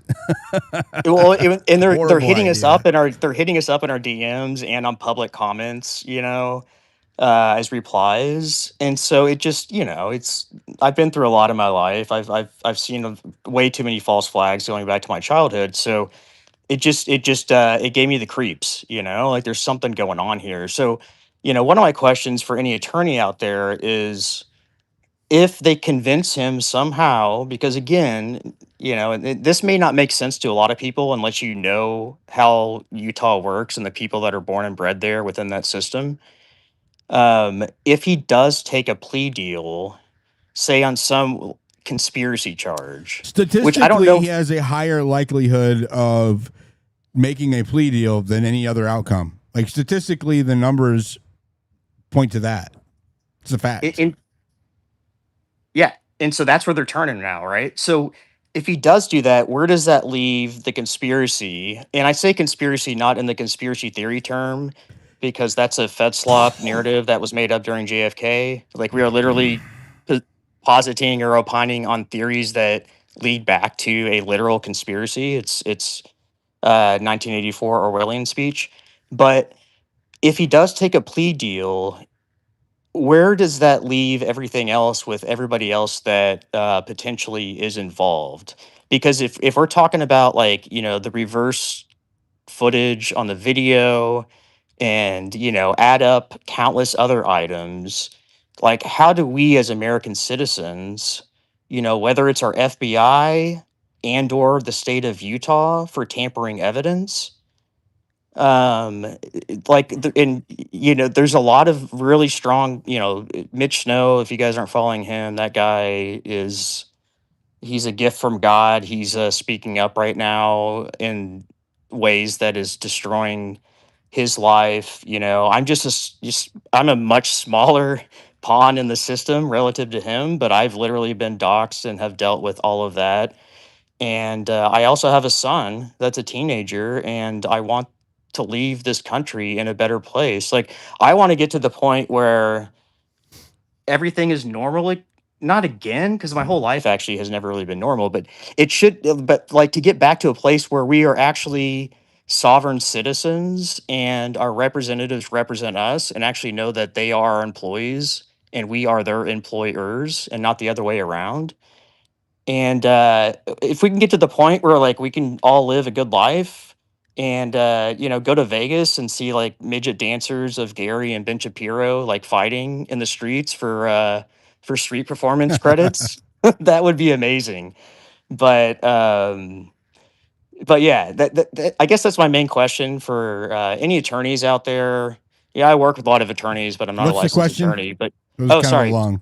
Yeah, to sum it up, if Tyler Robinson takes a plea, so it never goes to trial. He's not being. There is no conspiracy charge, right? So why would there be any? There's no. Of the To get off seven, the, of the to get off seven, the there's hypothetically to Hold get on, off the death AB. penalty. Hold on, AB. No, I'm actually helping him out. To get there'd be a plea potentially hypothetically to get off the death penalty, right? You see that in a lot of death penalty cases where the guy's like, okay, Yeah, I'll but plead he's to saying life. what happens with a conspiracy if it pops up, and I'm saying, well, but he could Yeah. plea. He could plead to one of the 7 charges, right? So I guess my question is, what would 1 or 2 of those charges be, or 3, whatever go it may ahead, be? Patricia. You're the attorney.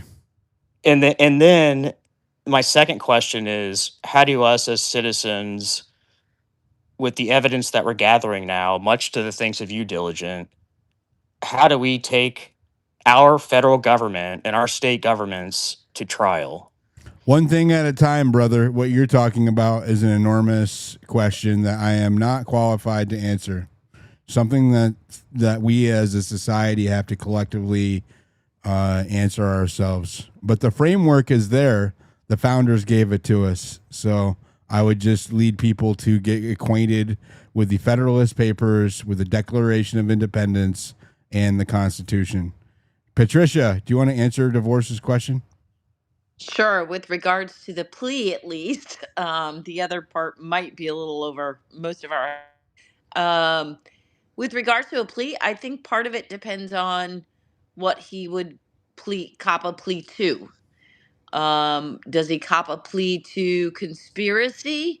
Then that still leaves the entire door open for what really happened, in my opinion. Because conspiracy to commit murder could seriously be the involvement of, I was told to wear a maroon shirt. I was told to walk around Orem. I did that. I was told to drive my Charger that day. I did that. That is like a small amount that can still be conspiracy. So it doesn't answer any of the real questions.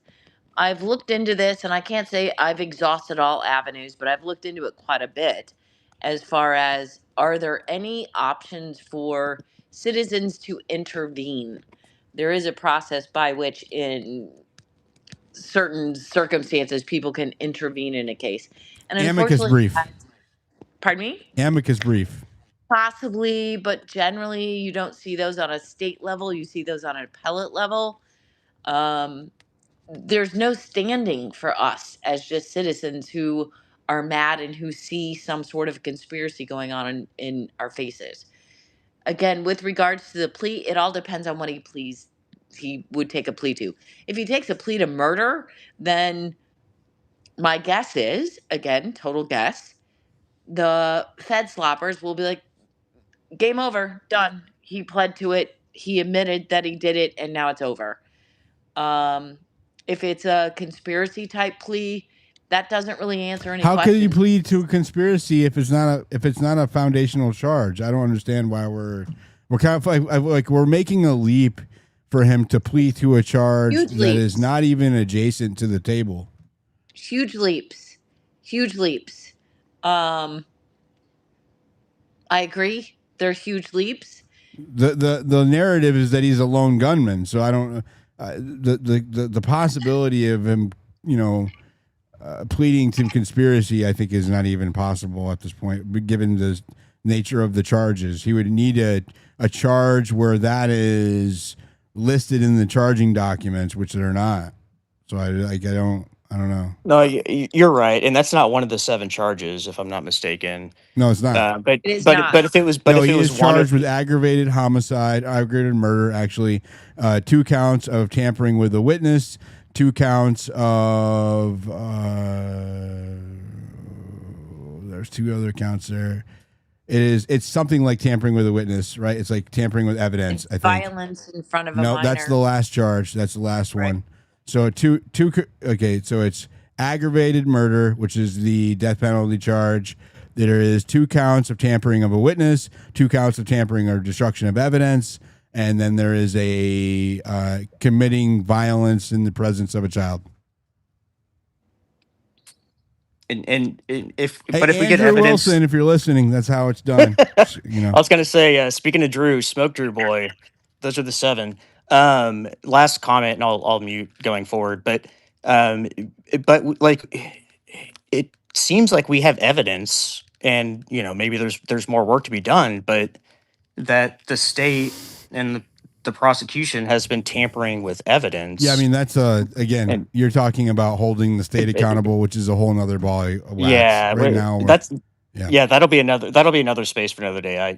You're Cross right. that I bridge when we appreciate get it, but to it. Right now, we're just trying to get to the truth. I'll throw that in the parking lot for now and keep going. But thanks so much, guys. That and one's thanks always for all in your the work, parking Diligent. lot, buddy. I appreciate you. Oh yeah, appreciate you. Oh yeah, thanks so much, Alfred. You waited up here for a long time and then dropped down. Drew, you go first, and then we'll go to Alfred. Okay, Diligent. I just want to thank you for what you're doing. I feel like, for the first time in the past 10 months, we have some kind of advocacy that we're just not taking the government's word for what's going on. We have somebody that can ask questions. What I would like to know is, do we know anything about Mike Mitchell? We know some about Mike Mitchell. Some independent researchers on this platform have done a lot of really good research on him. Baron Coleman's done some pretty good work on him, as well as other people out here. If you search Mike Mitchell on X and go to latest, you'll see some good work on him. But Candace too. His role in this is pretty interesting. Well, I mean, I really feel like he's the key to the whole thing. Either he is a hero on the level of Richard Jewell, or he's a guy with a very overactive imagination and has kind of accelerated and put this thing into motion that might not be what it's all cracked up to be. So it's funny that they don't bring him out for the press conferences, and they don't bring him out in the preliminary trial or anything like that.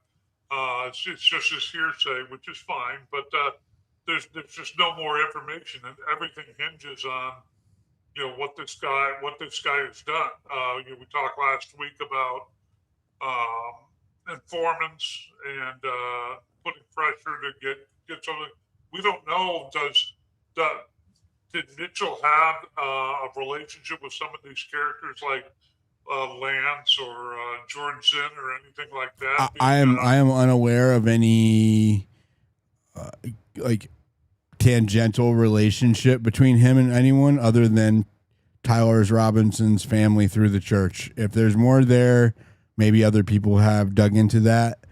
I know that there's like crossover between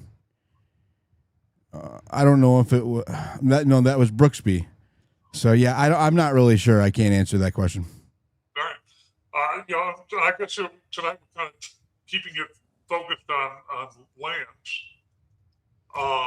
I'm digging into Lance hard right now. Yeah, I'm digging into his surrounding, his character and his lifestyle and people who were adjacent to him, people that he knew, not necessarily. I made a call out because I found something on Roblox adjacent to Lance, and I made a call out because it was interesting. Interestingly enough, it was like this Netanyahu character, and I didn't understand Roblox, so I kind of put out a post to surface some more information on that community. And I said Lance's friends, let me just say this, having spent some time down here, a lot of Lance's and Tyler's friends were just really nerdy people, not necessarily criminals or furries or nefarious individuals. They just like to play games. So that's why I made another post today, drawing that distinction. And I don't. People shouldn't be attacking or harassing them or thinking that they're anything more than what they are, which I think are just nerds who knew the wrong person or people. Not all of them. I have found some people that I'm interested in digging into more too, but yeah, I don't want to generalize there. But yeah, I am looking hard at that community right now, trying to see what led up there, because I did surface. And I can't say more than what I've already posted, that there is somebody that is at least tangentially connected to Lance Twiggs, who in the months leading up to Charlie Kirk's assassination got a hit with more than 4 charges, 3 of which were felonies, and was facing over life in prison. And he had a rap sheet a mile long. And he ended up he was facing life in prison. Literally, it was in the court documents. And the month after Charlie Kirk was assassinated, he is given probation. That make sense. Billy, was that Netanyahu calling, or was that a different player entirely? It was Netanyahu calling. Okay. It's the same person. That person is that. So that person is that character on Roblox that I shared. Yes. Okay. Yep. Well, and I'm not at a point where I can release like the identity of that, because I don't want to spook them, and I don't want to be wrong and have people looking at him, harassing him or whatever. But there's enough. What I just said is accurate. I just don't have all of the details. So I was fishing for more, trying to get more information about how that Roblox community operates, which has been pretty scary. What I've learned in the aftermath, I already knew that there was like some funky stuff going on that app for kids, but it is far worse than I anticipated. Do we know anything about why the portions of the testimony for Twiggs was redacted? Like what was blacked out, because the crime happened 36 hours before he was first interviewed, so he probably wasn't an informant at that point. So what could they be redacting if he's talking about the case anyway? I think, given what I understand and how I don't know if you guys have been listening, I highlighted how these operations work with informants, and they don't ever, sometimes they do say CI and they'll redact the name or identity depending on the case. But you can also tell by how the state treats people in the case. Informants and assets get very, very stark favoritism as it pertains to their role in crimes or what they should be getting and what they do get. Like, for instance, this individual facing life and he gets probation. For example, we had Russell Kennington get charged with a felony, a capital felony. I say capital because that is what it's classified in Utah. Of course, it's not murder, but it is a capital level felony. That's literally what they're called. And then he ends up getting charged with aggravated trespassing and getting $700 and fines and community service and probation. Right? Like it doesn't really match up. There's something there where there's a consistent pattern of people either adjacent to the case or adjacent to Tyler Robinson who are getting slaps on the wrist by the government while one guy is taking all of the fall. This is why I educated everybody on the Governor Whitmer case the other day. If you don't know what I'm talking about, I did a space and a stream about this a few days ago.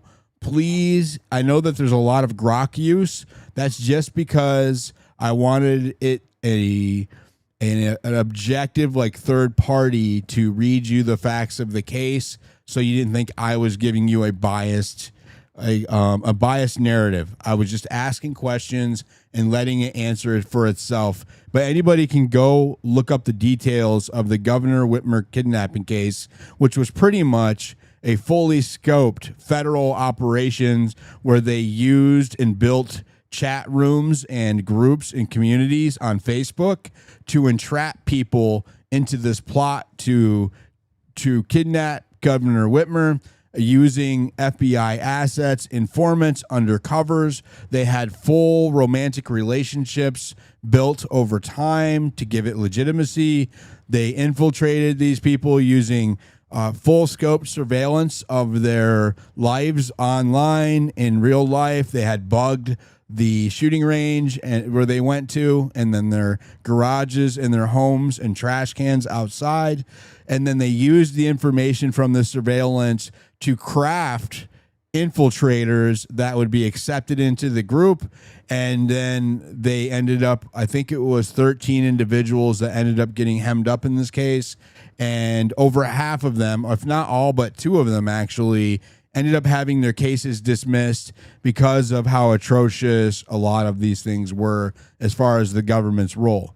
So if you want to understand how the government carries out these operations using undercovers, using informants and other assets, then you need to study that case, and you'll see the parallels and how people were treated who were a part. Like, for example, the guy who I'm referring to that has that Roblox character is very similar to a criminal career informant that was key in the Governor Whitmer case, and he also got a slap on the wrist over some very heinous crimes. And not only were they using legal leverage, they were outright paying people. I think they paid one individual $44,000 who was a volunteer informant for the government. There's an incentive there for them to entrap these people or throw them under the bus or even frame them. And that's exactly what happened there. So I think that's why I was asking about Mitchell to say, hey, does he have any kind of relationship with Netanyahu calling or anything like that, where he could sit down with his overactive imagination and say, hey, who looks like, this guy looks like that, and kind of link them all together and, say, hey, these are that.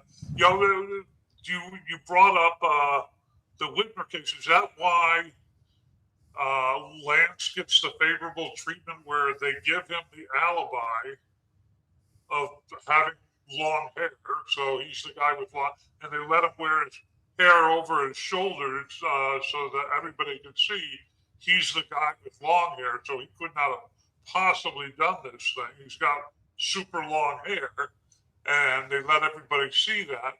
And then they've got the bomb making stuff found in the apartment, which nobody apparently gets charged with. Are they hanging that over Lance's head in order to get him to say what they want him to say?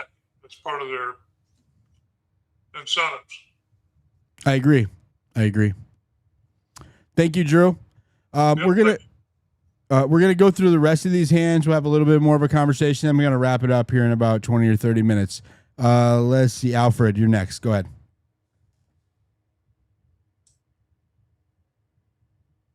Alfred. Oh, hey, can you hear me? Yes, I can. Okay. So I'm kind of gathering that you seem to think that Robinson is getting inadequate defense overall. I mean that they're not doing, his defense team's not following up on leads.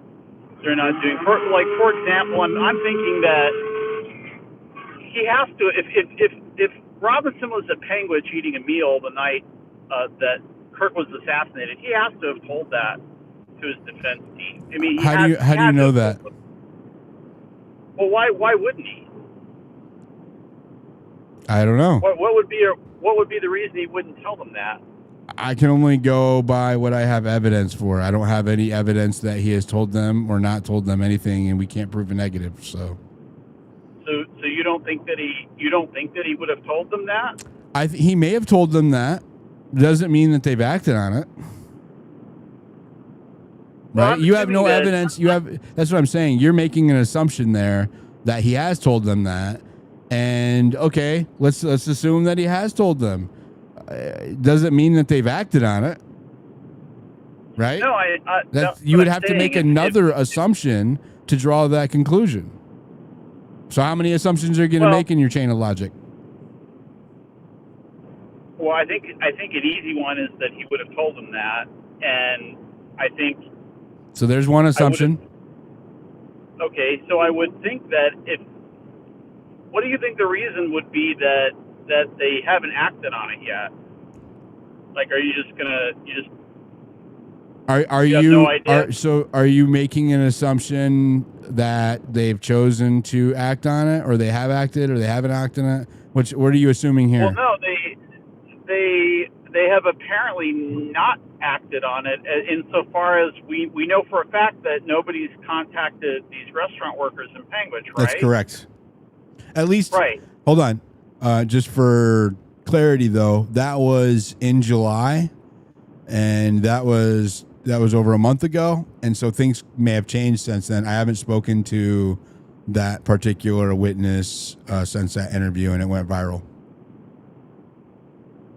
Well, I'm going off the assumption that my initial assumption is that Robinson would have told him, just anything, including, involving his where whereabouts. he was that night. That night, yes, which would have included the Penguich, the steakhouse, if that's where he was. I would assume that he would have told his defense team that from the word go, like right when they got together. I agree. It does seem like something that he would talk to his defense about, unless he doesn't trust his defense. Well, that's a pretty big assumption, but I'm just saying. I guess what I'm wondering is I'm not making an assumption. I'm just saying there. If you want to jump into the speculative and hypothetical with no evidence, then I am listing possibilities along with your speculation. I'm not the one that's making a leap of logic here. That's you. You're making the assertion that he told his lawyers that he went to Penguich. We have no evidence of that one way or the other. So anything along those lines I offer you is within the bounds of your speculation.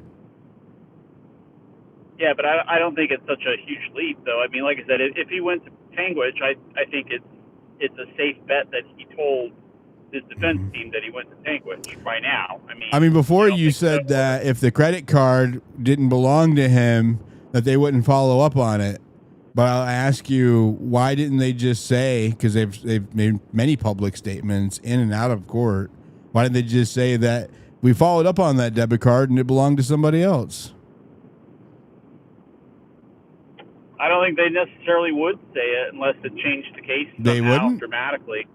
They wouldn't. They went. Cash Patel's been all over Fox News. We've had people on Charlie Kirk show. We had a picture of the alleged weapon was released to the New York Post. I mean, the group chats were leaked. Yeah.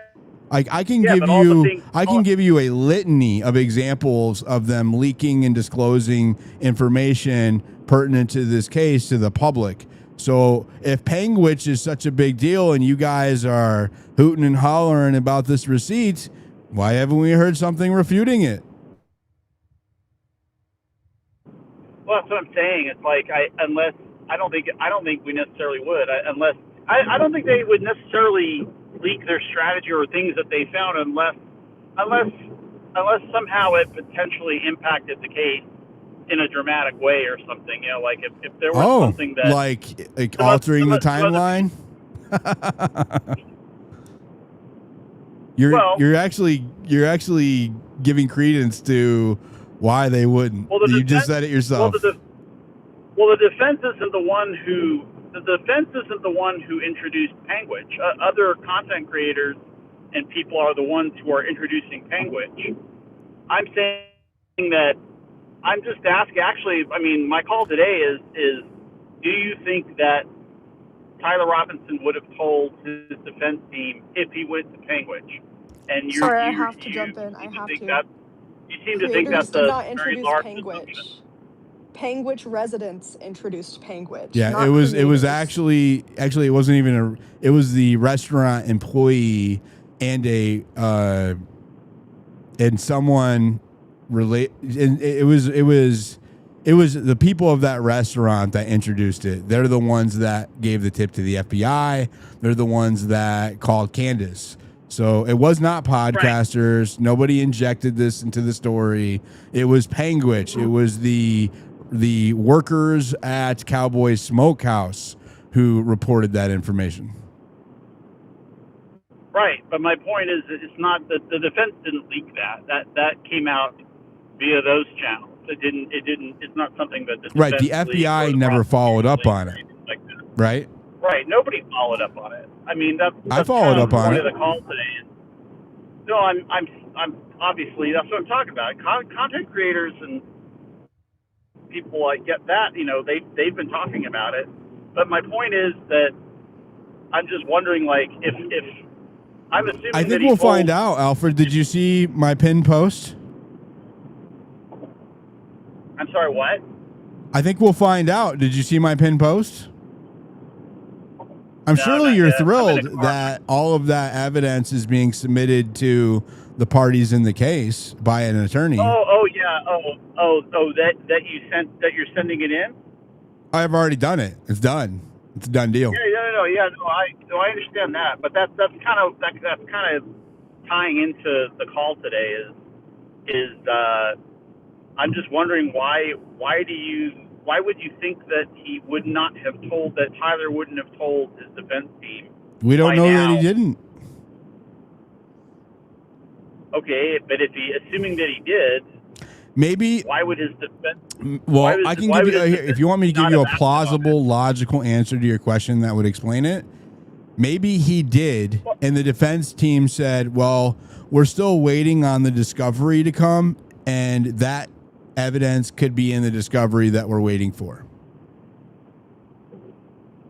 Because they don't have all of the discovery, which is actually there's a ton of evidence that the prosecution has, including Tyler Robinson's phone, that the defense has not been able to examine yet. So to answer your question, a rational explanation as to why the defense, well, we don't know that the defense hasn't, so this is another speculative leap, but a rational explanation to explain it would be that they're waiting on discovery.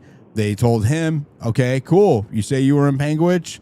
We're waiting for the bank records or the receipts or the interviews given by the prosecution before we act on that.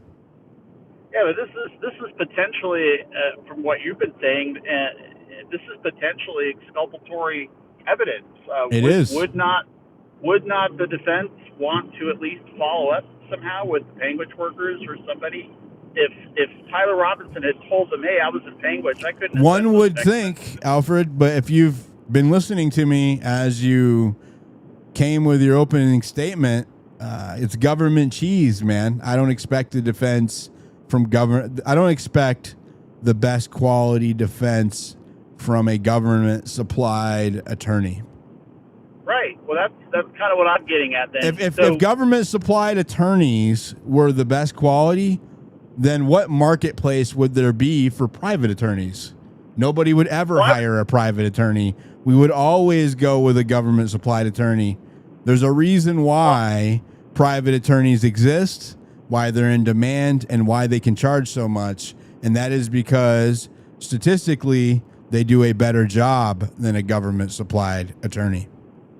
Well, we're not talking about degrees of competence. I'm saying that I would submit. I mean, that you did open with that. You opened with that. You said that I was calling into question the quality of the defense attorney. That was your opening statement tonight.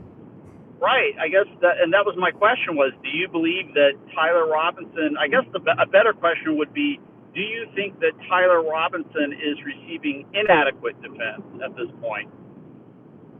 I think it is. I think that it is too premature to say that definitively, because I think that there are opportunities that they could have taken during the preliminary process that they chose not to for whatever reason.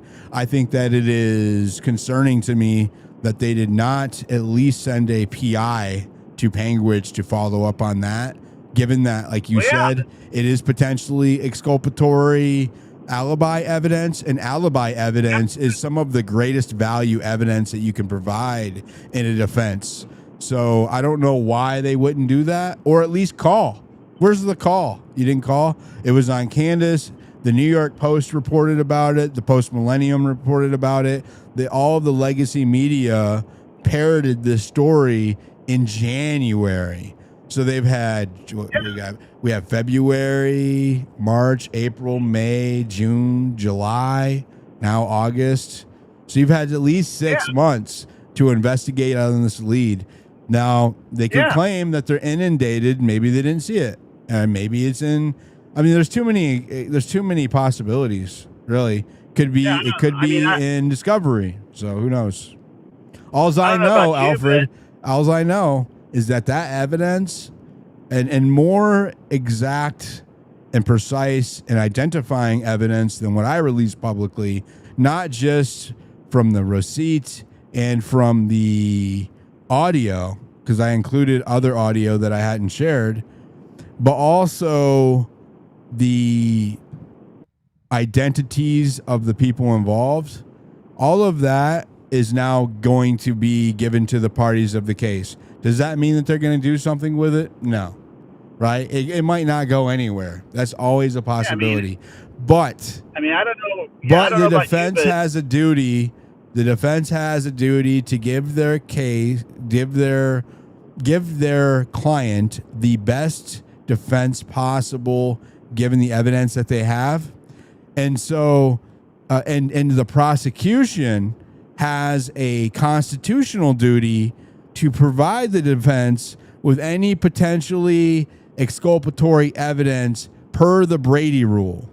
And so the reason why I submitted this evidence to both parties in the case via process server is so that they cannot deny that they received it at the very least.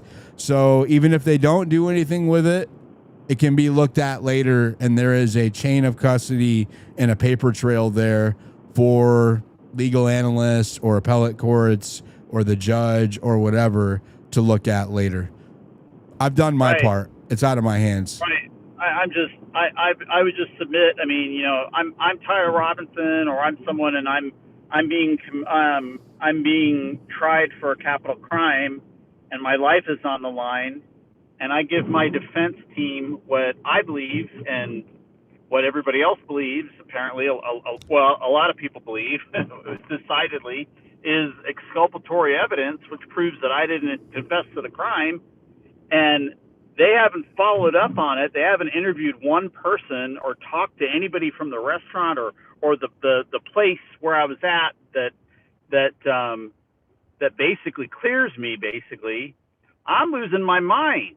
I don't know about you, but I would be losing my mind about right now. I mean, we don't know what his defense is telling him either, right? Like, for example, I have watched the FEDsloppers use the family's science as a admission of guilt for the last 10 months. And having spoken to the family directly, I can tell you that is a lie, right? That is a blatant lie. And that the reason why, hold on, the reason why the family has not spoken out on behalf of their son is because the defense attorneys have told them not to, right? So they are following, hold on, stop interrupting me, please.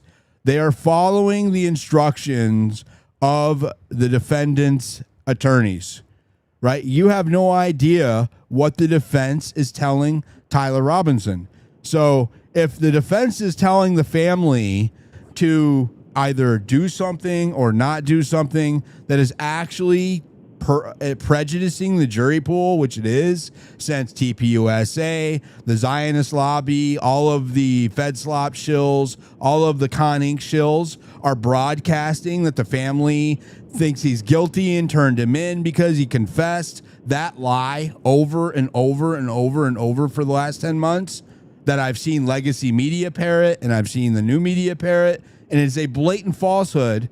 The reason why it has not been debunked by the family is because the defense has instructed them not to, right? And so based on that knowledge, we can reasonably assume or maybe even entertain the thought that likewise the defense is giving bad advice or legal advice or strategic advice to other relevant parties in the case, and that might even be Tyler Robinson. I'm just saying, I don't know that for a fact, but it's definitely a possibility we should entertain. Have you spoken to the parents then?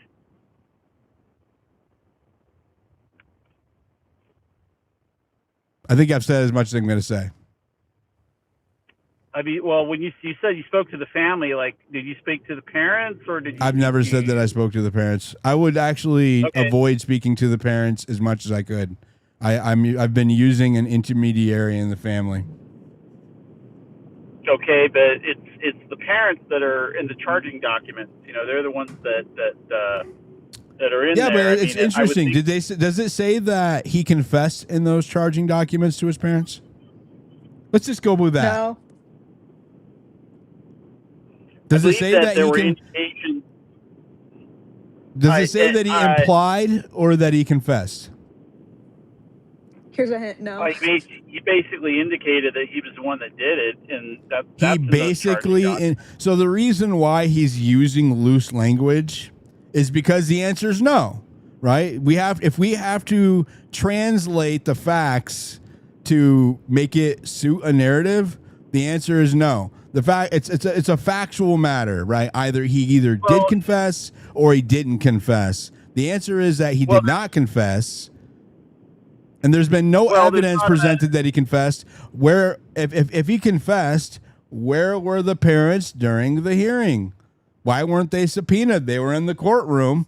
So why weren't they on the stand and say, "Hey, did your son confess to you? Did he admit to doing this crime?" Open and shut case. Overwhelming evidence that he was guilty. Why didn't we see that? Well, that's what I'm saying. They're the ones that would know what they told investigators or detectives specifically that's being alluded to in the charging document. That's why I'm asking if you talked to the parents. But it seems like you didn't really talk to the parents. I've spoken with a different family member. I have had a family member. Hold on, Billy. I have had a family member ask questions to his parents directly, and those answers were relayed back to me. And I have shared that on my timeline, text messages.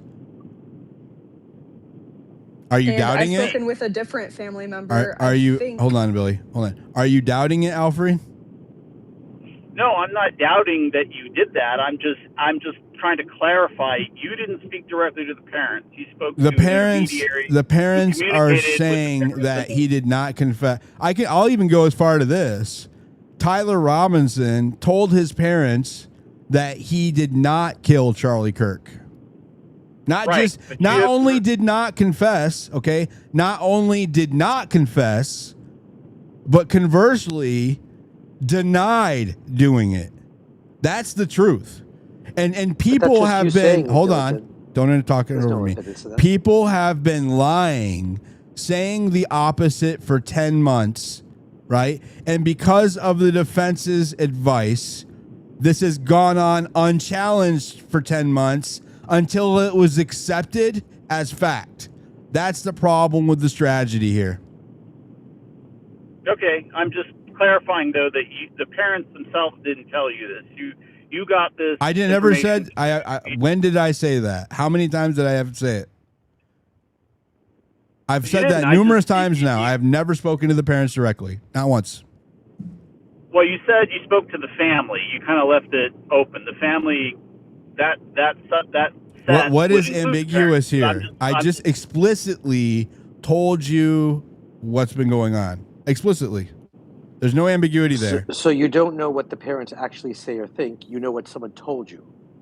That's just basically I nothing. know what a mutual family member has asked and repeated. No, you don't And know the what they rest of you asked. know You what don't even know what they Fox said. You know what they News told you. They claim, they said, they told. But you have zero idea that they've talked to the parents or what the parents have actually said. You just know. Yeah, I do have an idea. Yeah, I do have an idea because I've seen the text messages. Of the conversation with the I parents? have seen the text messages. You have seen what they've told you are text messages. You don't know. Okay, who's on Mitch. the other end Yeah, of that I'm not having this retarded argument. You don't know. There's no. Okay, so let's go to AB. Are you finished, Alfred? Yeah, thanks. All right. I mean, are you done? Yeah, I am. Okay, thank you. Let's go to Patricia, and then Roosta, and then AB. Hi guys, sorry, I'll try to be quick so other people can have the floor.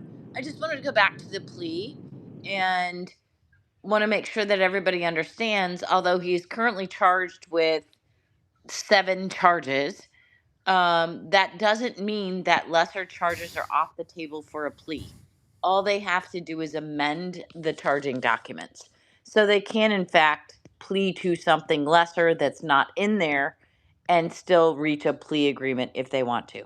The issue with that is if there's any sort of a plea to conspiracy versus something else, this whole thing that we're doing is not shut down. So I can't imagine that they would ever do that. But for those of you who are out there saying he has to plead to one of these 7 charges, that is incorrect. Lots of people plead to lesser charges. It literally But not charges that expand the scope. No, for a plea you would never expand it, but you would lessen it, and it even That's though what I'm it's saying. not Like the inclusive. conspiracy thing. Like if you do that, you're expanding the scope. I've never seen them do that. I don't think that anybody would ever offer any sort of a plea to a conspiracy because that doesn't shut us down. That only means that we were right all along. So I don't foresee that ever happening. But my point is, they're not limited to those 7 charges, and I just wanted to make sure that everybody knew that. Thank you, Billy. Let's go to Roosta and then AB. Hey, Diligent. Thanks for letting me speak. First of all, thank you for the work that you've been doing. I second what Blake said before. It's a pretty crazy world that Americans live in, that we have to rely on citizen journalists to be doing some of the work you've been doing in recent months. First question, is it 2 times or 3 times you've done a walkthrough of the UVU campus? Oh, I believe it's 3, maybe 4. Okay, did you go into the, I think it's in the Sorensen building, the Chick-fil-A? I ate at that Chick-fil-A. The first time that I went to UVU. Did you take notice or... Yeah, did you take notice or perhaps take photos or video of any security cameras inside of the Chick-fil-A? I do not recall, but I do have photos of that place inside. I can take a look. Yeah, just only because just wanted to remind everyone that watched the preliminary trial very closely. Hull gives his testimony, or probably commentary rather, when he's describing the alleged going through all the different security camera footage.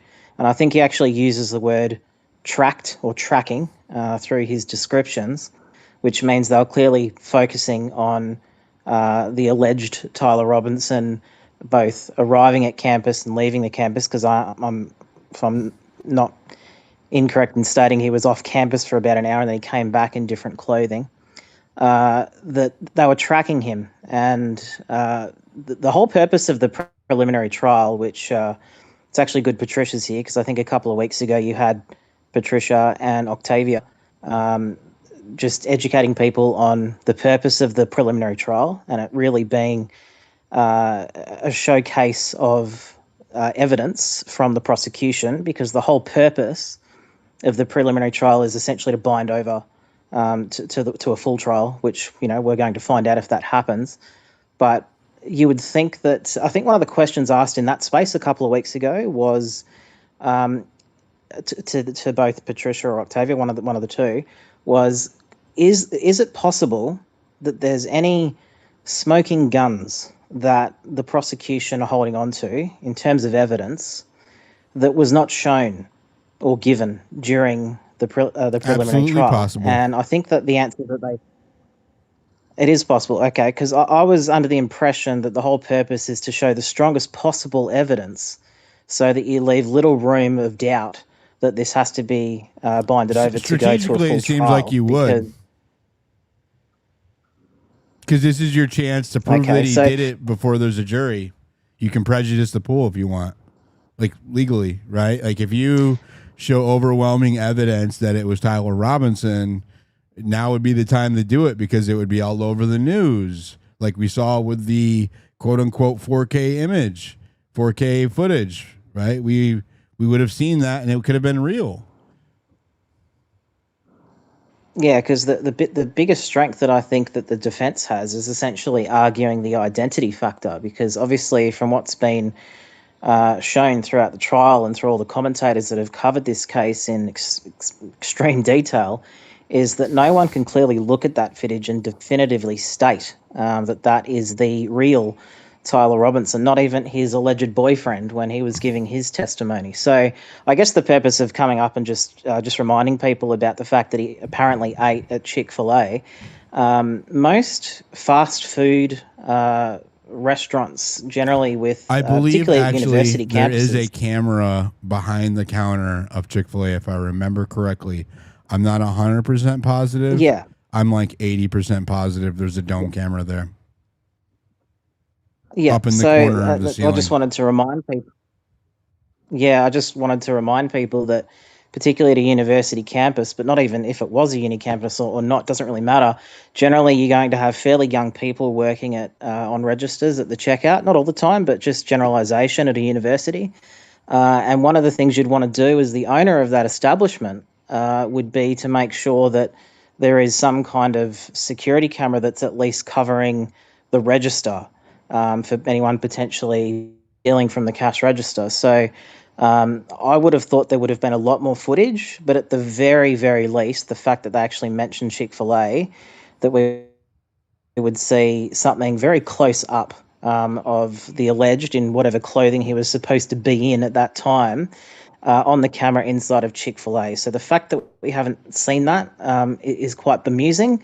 But like you said, it's not a requirement that they have to show it. I just thought that this is something, when you're trying to prove the identity fact that is Tyler, you'd want to try and get something that's obviously much closer to his face, even if he was wearing a baseball cap, that you would probably show this to try and give more evidentiary proof to the people, essentially to the jury, that is the real Tyler Robinson. But the fact we haven't seen that, to me, is very auspicious. That's all I had to say. Thank you. You know, the standard of evidence is amazing to me from the Zionists and the FEDsloppers, where I am held to a much higher standard of evidence than the state. It is absolutely insane. Absolutely insane. Like, there could be smoke signals carrying like glitter that landed on the beach somewhere, and it said Tyler Robinson, and they're gonna be like, oh, look, he's guilty. The spirits have deemed it so. It was Tyler. There, you see it right there. It's in the sand. right? Like the tea leaves, it's crazy, bro. It's absolutely crazy. On that note, let's go to AB. Yeah, I wasn't gonna come up because avoiding these kind of spaces is excellent for my mental health. But but I decided to come up for the I first think it's time a in a while. mutually beneficial decision. Yeah, no, 100%. I decided to come up and proclaim myself openly, come out of the closet. Although I think I already was out of the closet as a proud, what you would deem, FEDslopper, a person who accepts the government narrative, and obviously thinks that Tyler Robinson is responsible, although he of course deserves a fair trial with a good representation. All that being said, but that he's responsible and solely responsible, and that the evidence is obviously overwhelming. But I also wanted to come Wait, up. can you real quick? Why solely? I'm saying that's what from what I've seen so far. But there's still probably a year to go before this trial's wrapped up. So evidence can emerge that would change my mind on that aspect. I doubt. You don't think that Lance Twiggs is involved?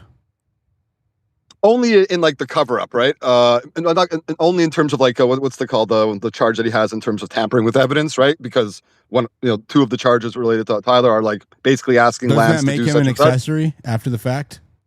Maybe, yeah. So, and I think so that he would be getting like that's the kind of witness, if the government. So then you agree that he's not a lone gunman gunman because there's an accessory. No, I don't agree with that he's not a lone gunman. I'm saying at most. I said what I said. Don't try to twist my words. I said exactly what I said. At most, it's possible, in my opinion, from what I've seen, that Lance was possibly responsible for some tampering with evidence in some way or another, trying to hide it, trying to do something with it, right? So at most, and that he's not being charged with that because he's cooperating with the prosecution, with the state, to prosecute Tyler. But what I did want to say on a more serious note, even though what I said also is serious and honest, as a proud acceptor of the narrative, and who's like, it's so for me it's obvious. But I wanted to say to you is, I promise you one thing I could promise you as somebody who's a proud acceptor of the FEDslop narrative, as you're calling it, right? Obviously, I don't call it that. And a person who's exposed you've called me a podslopper now, so I mean it's only fair. Exactly. I have called you a podslopper. Absolutely, I stand by that description. But as somebody who's exposed to the people who are like-minded, like me, obviously, who also accept the so-called FEDslop narrative, I promise you, right? That they've expressed not in DMs, not in groups that I'm not in any Charlie Kirk specific groups or like Tyler Robinson case You're groups. not in the Saving Erica Kirk. No, chat? you would know if I was. But the point is that but I am in groups obviously to discuss the case because everyone on every side is discussing the case. And and after the preliminary hearing, during and after the preliminary hearing, no sense of nervousness, or the narrative is falling apart or any of this shit. None, zero, zip. Quite the opposite. More of a mood of anything. They aired, and it could be an error. They could be that they are airing on the side of I don't know if jubilation is maybe too strong a word, but like conviction in their previous positions and kind of laughing at you all. Why are they so unhinged in my replies then? They don't act like confident people. This is what I was going to get to. Because it's sometimes it's hard when, and I'm saying this as a person who's been on majority and minority opinions on various topics over the years, right? It's sometimes hard for me. I'll speak for myself, and I think probably the same applies to many people. When you or I believe something so strongly, it's sometimes very hard, and we're convinced that either A, and they'll say in this case, it's like some kind of conspiracy, or B, on the other side of it, right? But point I'm trying to make is that when you feel so strongly about one position or another, sometimes it's hard to imagine that there's other people on the other side of the issue who feel equally strongly as you, are equally convicted, right? And that's what I wanted to say to you, that I promise you that the vast majority of the people, again, from my interaction with them, I don't read people's minds, but I am exposed to their expressed thoughts. They believe that you, plural, not you, diligent, singular, but you, plural, sort of for generalizing, the podsloppers, as I'm calling you, right? That you guys are either, depending on who the person is, some combination of evil, stupid, delusional, right? One of those three. Truly. We truly, from the bottom of my heart, think that you, not specifically you, but again, the group, are either evil, stupid, or delusional. That's what we believe. So I just want you to know that. By the way, I also believe that some of you equally strongly believe it on the other side. I'm just trying to say, it does help to walk a mile in another person's shoes. I don't lump all all believers in the narrative as evil or stupid or any of that. Or delusional. Yeah, that's as far as I'm concerned, Some those are of the them, only. but not all of them. Yeah, so I think all, right? Just because I think the evidence for me, you called it, you're like, I'm not even whelmed. I like that. It was a clever turn of phrase. I am overwhelmed. I've followed, I'm not a lawyer. I have lots of lawyers in my family. I've like many people, I've long followed, high profile trials, since when I was a tiny little kid with fucking O.J. Simpson, and all, and from talking to criminal lawyers, I have criminal lawyers, literally close family, brother-in-law, criminal lawyers, not just like, an ambulance chase or something like that. And from everything that I've seen, I'm overwhelmed, right? I've never seen this much evidence this early in the case. I truly am, right? I truly am. So yeah, I figure that my conclusion, especially after the televised, not every aspect was televised, but the overall preliminary hearing for 5 days, which is rare. And most states don't do this kind of 5-day preliminary hearing. On most cases, don't do it, right? It's my only conclusion is that the people, if they're sincere, that's the fourth category, insincere. But the people who are insincere are either stupid. I'm sorry, I'm not trying to be condescending, but that is what I truly believe. Either stupid, evil, or delusional, right? They have some sort of motivated reasoning, and it happens. Sometimes very high IQ people, even they can be high IQ at times, right? But because they have a bias against person X or group Y or whatever, and it could be on any side of any issue, just they're like, no, it can't be this, right? And it's called confirmation bias, so to speak. Hey, you right? said that you speak to you would know.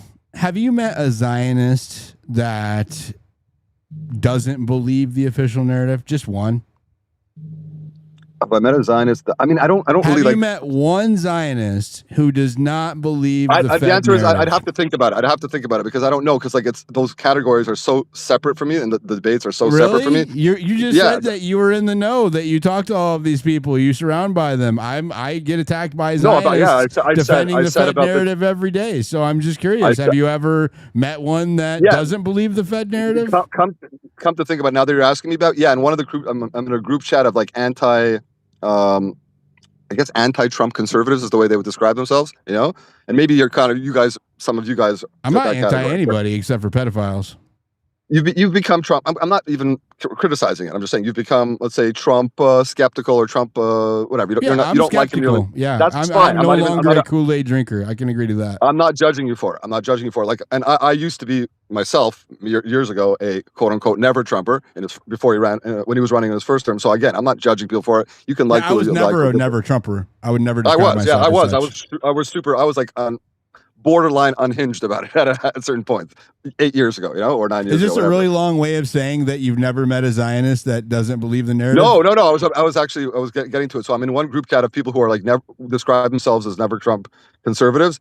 And in that group chat, several people who would describe themselves as Zionists for sure. I know of specific people I have in mind that, but are like, I don't know if I think there's more, right? They haven't maybe come out as far as some of you guys, but they're like, I think there's more to it. Or I'm not sure. You do know of at least one Zionist that several in that group, in that group in particular, several, yeah. Several. Can you? Yeah, it's like a group of like two. It's like a group of 200 people. So you still can a minority, kind of put an APB out there and tell them that we need to hear from them in Spaces, because I have never met a Zionist, and I talk to them a lot in Spaces and on the timeline, and they bombard me with messages and replies every day, and I've never met one that doesn't believe the Fed. It's just narrative. like I said, very strange.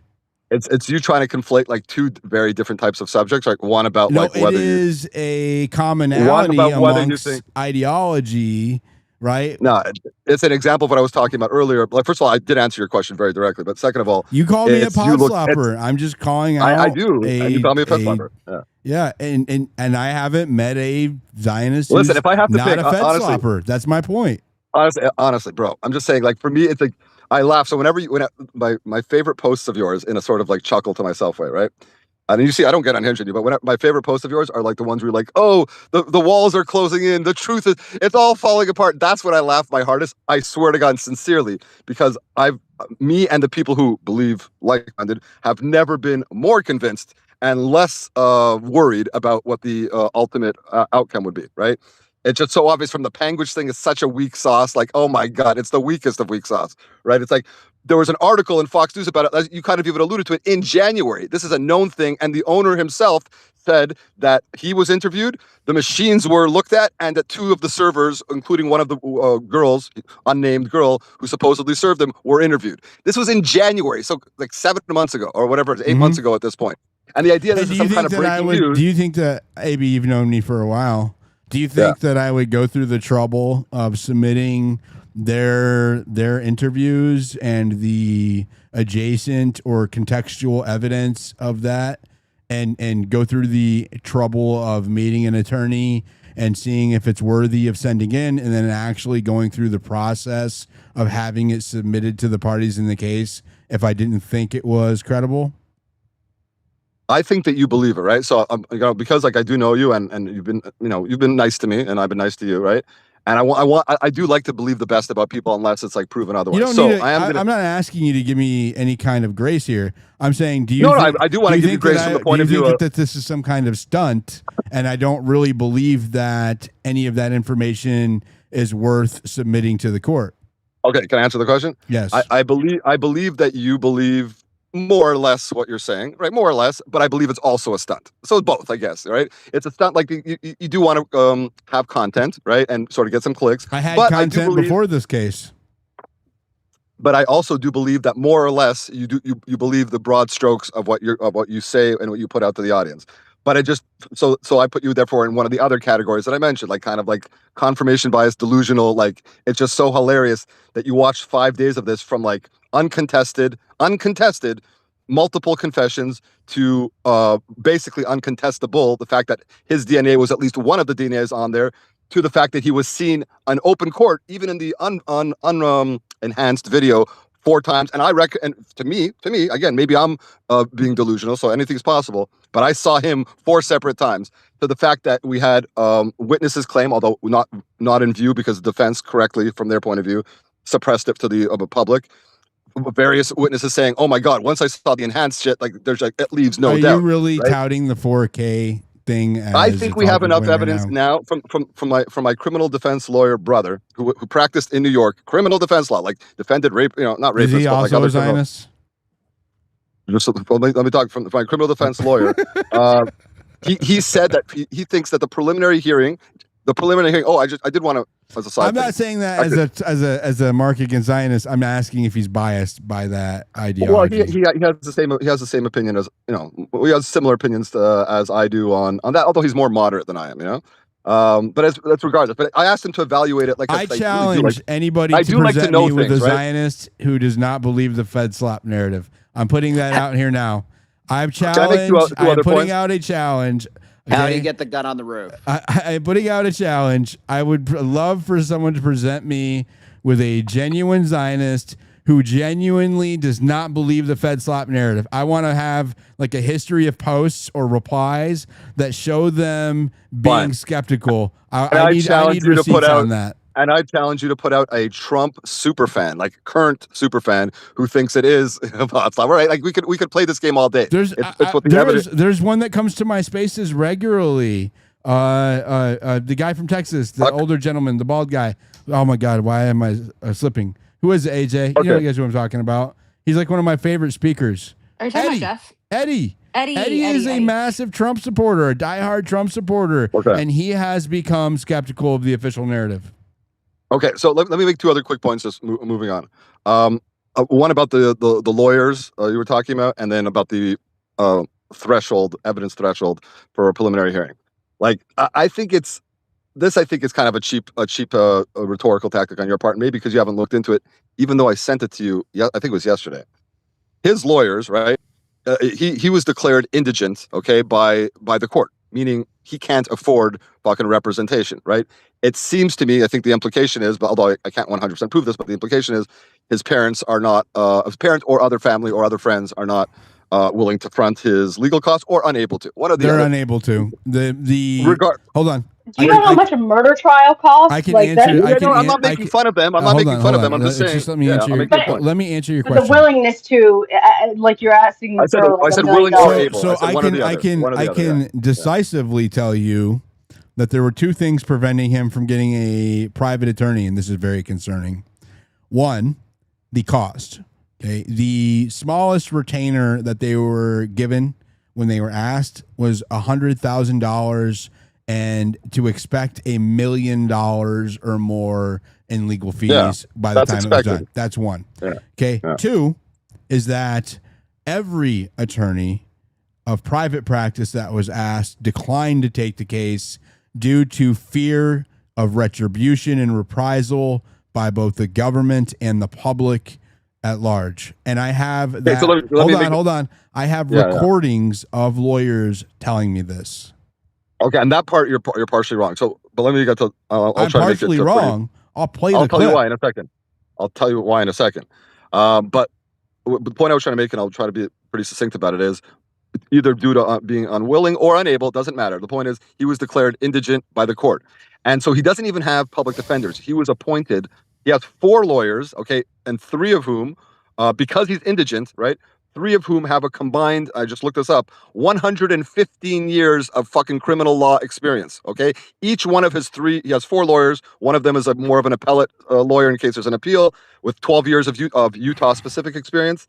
His 3 lawyers combined have a minimum in the 20s and up to in the 40s of legal experience, including capital murder trials, including successfully getting defendants off or charges withdrawn or charges reduced from getting the death penalty to life in prison.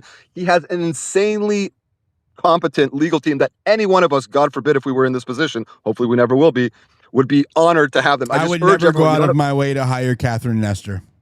I disagree. Look, I urge everybody, don't take my word for it. Don't take, as we said before, don't take diligence or anyone else's word for it. Look up the experience of his legal team.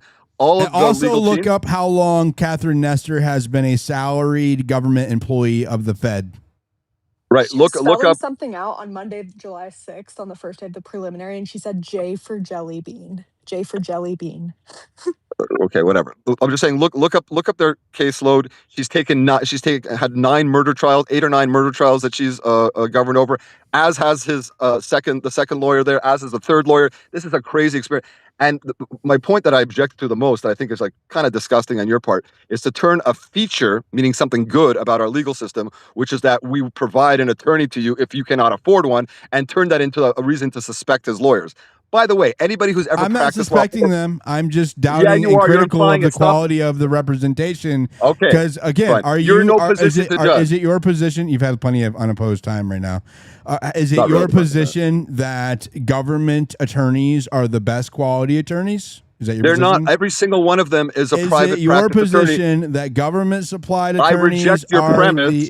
okay. I reject your premise because all 3 of those lead attorneys are all private practice attorneys. Yes, Catherine Nestor and one of the second lawyers also has experience. Who is as the public lead attorney defense. on the case? Let me finish the sentence so I can get my point across. You've Unless you're like afraid. finished like 100 sentences. No, this is going to be my chat last is point. complaining. Okay, great. Your chat is complaining. That's great.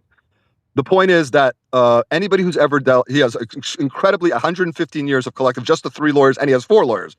115 years of criminal law experience. Anyone who's ever dealt with lawyers knows that public defenders, and they're not public defenders anymore. They're all defense attorneys, private practice right now. But 2 of them have experience as public defenders. Public defenders are among the most rabid anti-government, meaning anti-prosecution type of people you can get. And these people were like the head of public defense in such and such jurisdiction. The idea that you're trying to turn these kind of people who are phenomenally experienced in criminal law, including murder cases, into some sort of like government cheese. So what do you want him to do? Represent himself? That's the only alternative. That is a good thing about our system, that if you, as they always say in law and order, if you cannot afford an attorney, one will be appointed to you. But that wasn't, these aren't even public defenders You're anymore. offering a false ultimatum. They were contracted. I can be because critical of his representation while acknowledging the fact that he is not getting the best possible defense because it is government provided. But these are objective facts. Which also means that they have entire. That's an opinion. They haven't. AB. They have entire. You don't have the background. You're also offering your opinion here, AB. They have entire. It's not my opinion that they have 115 years of experience. That's not my opinion. Go ahead. I can do something for a very Mitch is long. crying. Hold on. And that you have 0 days of I'm experience. gonna have to drop you down Hold if you on. continue to interrupt me and my co-host. Okay. Right. Let me just say this. Hold on. So let me just say this. I can do something for a very long time that is the government pays for, as we know, right? The government likes to pay people who are comfortable doing their jobs, whether they're good at it or not. The government is the least efficient mechanism of driving progress, success, and innovation, right? The private sector is what drives success, growth, and innovation, not the government, which is why we don't live in a socialist or communist state, right? So are you taking the position that the government is the best arbiter of the best like defense or success or merit and not the private sector? Is that your position? Let me be very direct. My position is that the fact that the government will pay for the criminal defense representation for people who can't afford it is an amazing part of our system and not something to criticize. I'm not complaining about it, but I'm still going to be critical. Yeah, you are. Of and you're government cheese, it is government cheese, government cheese. government It cheese. is What's the government alternative? cheese. You want Boeing to pay for it? I want the government you want cheese Elon Musk to taste to pay better. for it? I want the government cheese to be of better quality. I want it to not give me gas after I eat it. I want the government cheese to not block me up. That's what I want. Okay, so you haven't even looked. I sent it to you yesterday. You haven't even looked into their backgrounds. I have been busy, bro. Years I can't read of all criminal the, law. You send me ranting DMs all the time. Bro, they've been named like Catherine Nestor was named like please. Catherine Nestor. Let me just one sentence. Okay, was named like Mississippi Lawyer of the Year. Like, come on, man. AB, I gotta take a break. They've gotten people acquitted from fucking criminal cases before. We gotta have Give me a break, bro. We gotta have a breather. Government cheese. Government cheese. Government cheese. Noah, go ahead. Oh, AJ and then Noah. AJ and then Noah. Yeah, so there's a couple things there. One, we're allowed to criticize our government, and I continue to say that I think we have the best bone structure in place, better any court system in the world. We have that. It's not running as it should, and I think it's great that we have attorneys, whether we can afford it or not. That's great. That doesn't mean that we can't be critical of how it's evolved. And we can also say that actually, I will agree with some of the best criminal defense and appellate lawyers are people who truly believe that they need to keep the government in check, and that is why they take substandard pay. But that's not all of them. Say that that's the majority or half of them. Unfortunately, their caseloads are insane. So even if they do care, just like a public school teacher, they become overwhelmed and they can't put their full capacity at these cases. Furthermore, it is becoming more common for systems to come about where attorneys put their names in and they take X amount of cases a year. They're on a rotation that they can be called in and they have private practices. That is a thing. But that means that they're also getting paid substandard, what they're usually being paid, right? And then they have an entire firm, depending on their structure, who knows how much work that they're having to put to the side or navigate without help. So you can't just say, you can't make a blanket statement that these are the best attorneys out there possible that are putting all their effort and time in there, that he's couldn't have better representation out there. But AJ, I didn't say they're getting paid no matter what. She's going to get paid reply no matter briefly. what. They're getting paid no matter what, and they're not going to get paid what their normal bill. Let me reply briefly. Is. I didn't say that they're the best. I said they're among the best based on their experience and their the results they've got. And anybody can look at it. Again, don't take my word for it. Look at the experience of all three of the lawyers. They got in two hotshot California lawyers in addition to Catherine Nestor, who has experience as a make high sure level. that you look up how long Catherine Nestor's been on government payroll. And we have looked into some of them. Every single one of them. But again, it's okay, Amy. Okay, you've had plenty of time. No, you don't have to interrupt me. Well, you don't want people to hear my. I don't want you to talk at all. I'm trying to go to other people. You've had plenty of time. Public defenders are rabidly anti-prosecution by nature. I said AJ and then Noah. Okay, go ahead, Noah. Thank you, Diligent and AJ. I got a soft retort to the defenders. It's simply this. I work with a lot of women, young and old. Now, the only young women that know about Charlie Kirk are the ones that are into murder mysteries, and the older women are into young idealistic men. So Charlie Kirk is a thirst trap, right? You lose them all. Listen, you lose them all with the murder weapon, okay? The vast majority of the country does not believe the FEDslop narrative, and it was a knee-jerk reaction the instant it was announced that he was killed with a rifle, a 30-06 shot. That's when you lost the entire nation, okay? It's really that simple. You got to convince me how he got that gun on the roof. You got to convince me how that bullet did that to his body. You got to convince me how his body looks so good. You got to convince me. No weapon, no crime. La, la, la, la, la. All right? This debate bro stuff is boring. It's boring. Like, you lost the majority of the country right there. If the women don't believe it, that means the household doesn't believe it. Shout out to the federal ladies. government Shout knows out to the base ladies out there. We love you. It's really that simple, guys. I mean, this debate, bro, being contrarian on purpose, it's boring and it's annoying. It's not contrarian on purpose. Again, why is there an ideological incentive for Zionists want to push this narrative? I don't understand it. It's convince me, Mitch Mungo, convince me that a 30-06 was there on the roof. How he got it on the roof. You got to convince me how he got it on the roof. You got to convince me a 30-06. He's talking to you, Mitch. You can respond to him when he's done. I'll wait my turn because I have a couple. I'm calling on you, Mitch. But will you address his question? Can you convince him? Screw your things that you got to say and just answer. Can you convince Noah that a 30-06 is what took out Charlie? Can you do that, Mitch? Yes, because the ballistics are clear that it is a 30 caliber bullet. And Tyler acknowledges that he killed Charlie Kirk in his. You know, you can lie like this. It's just comes so natural to you. This is some bullshit. You asked me a question. I didn't even want to speak my yet. background. Now I know the facts of this. Okay? This is some I bullshit. work with women everywhere. Nobody buys this bullshit. It was a knee-jerk, instant reaction. Nobody buys this. You got to. Do you have any evidence to support for the what you're record, saying now? analytically, no women, 70% of my it. YouTube audience is female, by the way. Wife, I looked it up. Ask your girlfriend, and if she's not there, ask your imaginary why do you ask someone a girlfriend. question and then in the first sentence?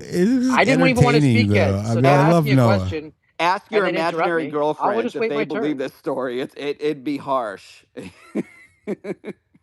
I work with women. That represents all women. I have no evidence. Mitch, I think it's at least fair to say that you did not convince him. He asked you to convince him. You presented your best. I don't know what sounds convinced to me. He's I think we changed his mind. He seems unwhelmed. Not overwhelmed. Not whelmed.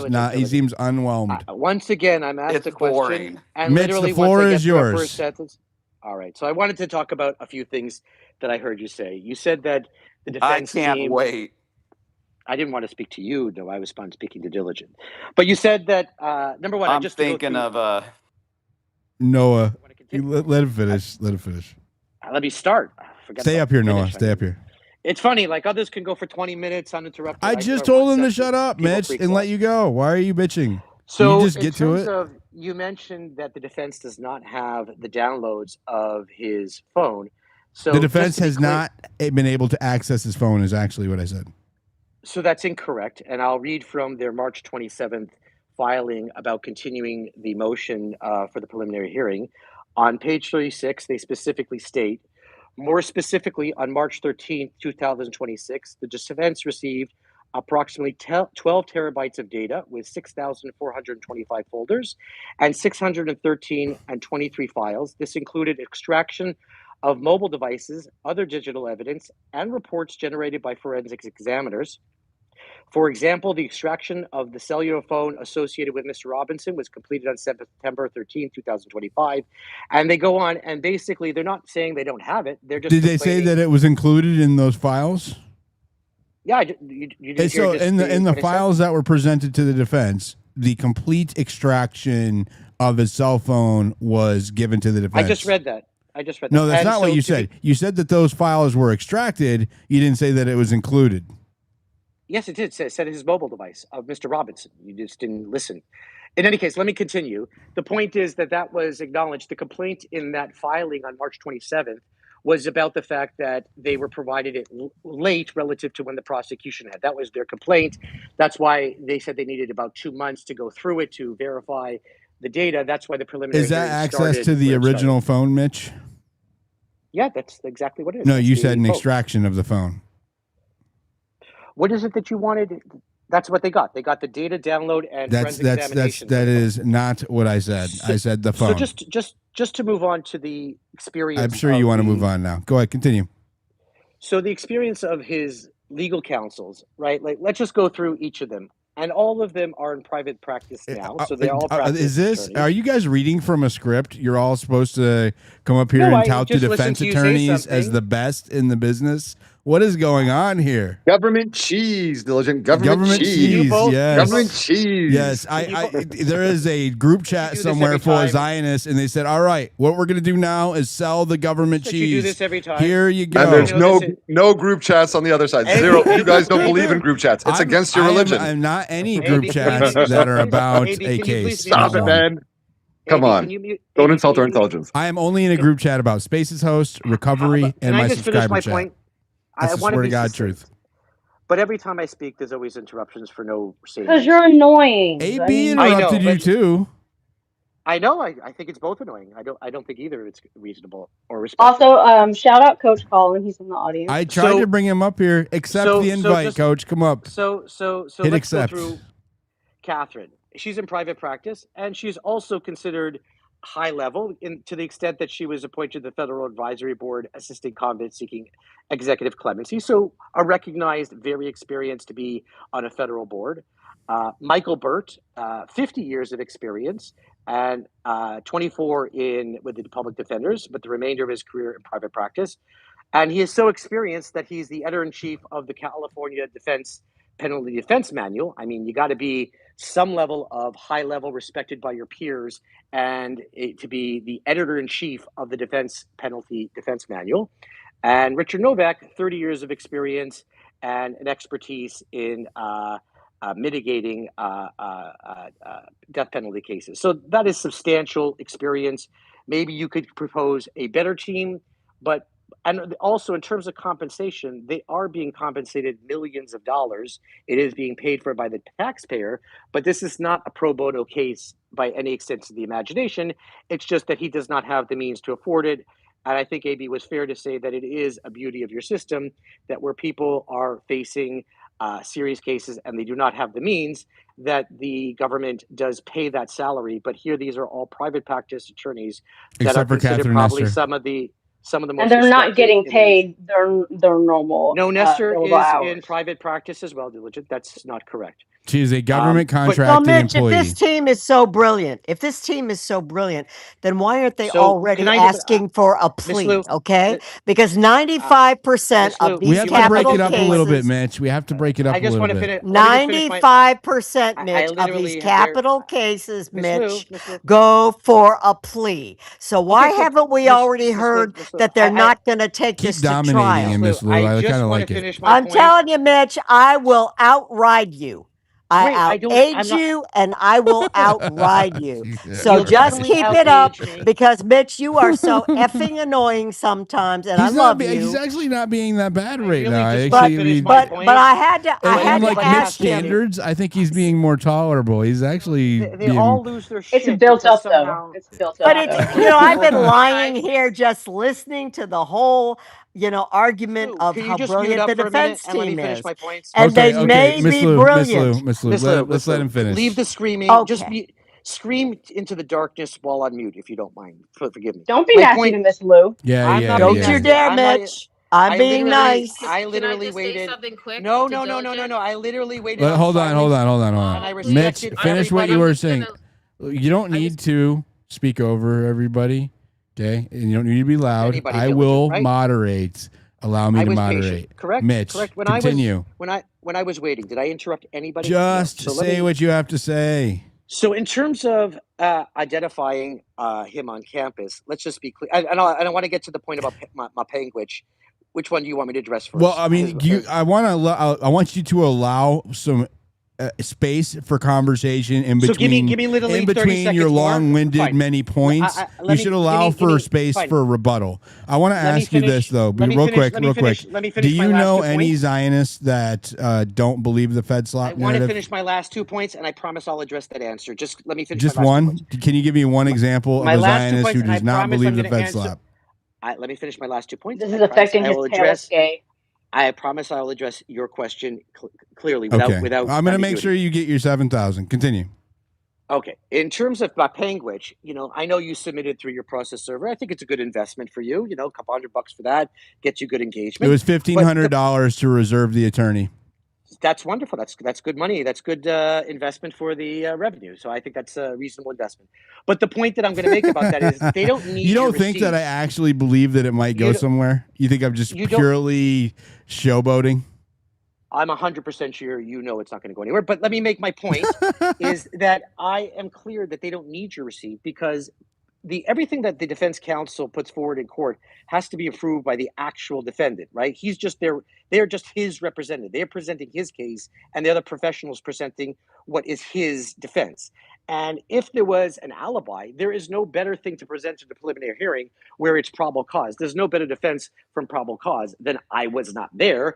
And to be clear, when you don't need the receipt, you don't need a download from the Visa company or the MasterCard company because he has access to his own banking. He could just simply print off. Oh, is he his supposed own to just bank take a trip statement. to the bank and get his bank records for the last 30 days? Is that what he's supposed to do?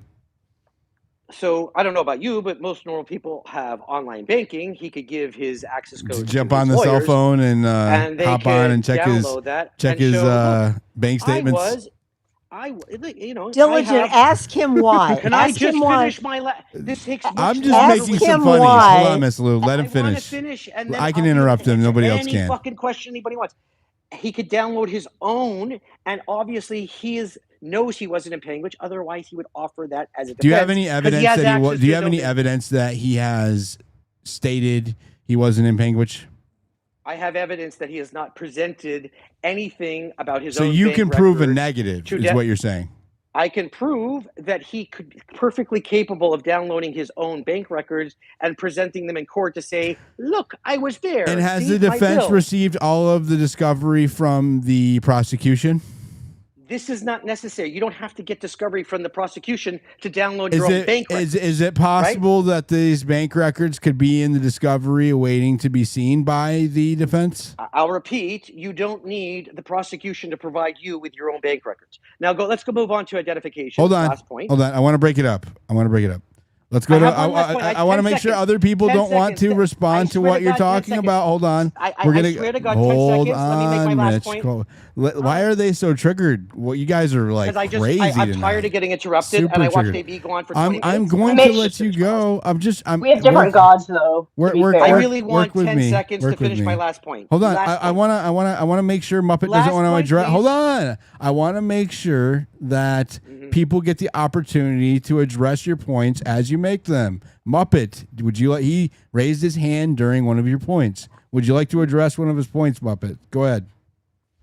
I'd like to address all of Mitch's points because they're all just rubbish. And Mitch, you are the cause of anti-Semitism, bro. Do you realize that? Okay. Let's not go there. Let's not go there. If he wants to address all my points, then let me Go finish ahead. my last Finish your one. last 10 seconds. The floor is The yours. last one is in terms of identification. The identification on my campus, we have 5 points of contact of people who know him best. Maybe you or I wouldn't be able to match a photo from that and a photo of this because we don't know him.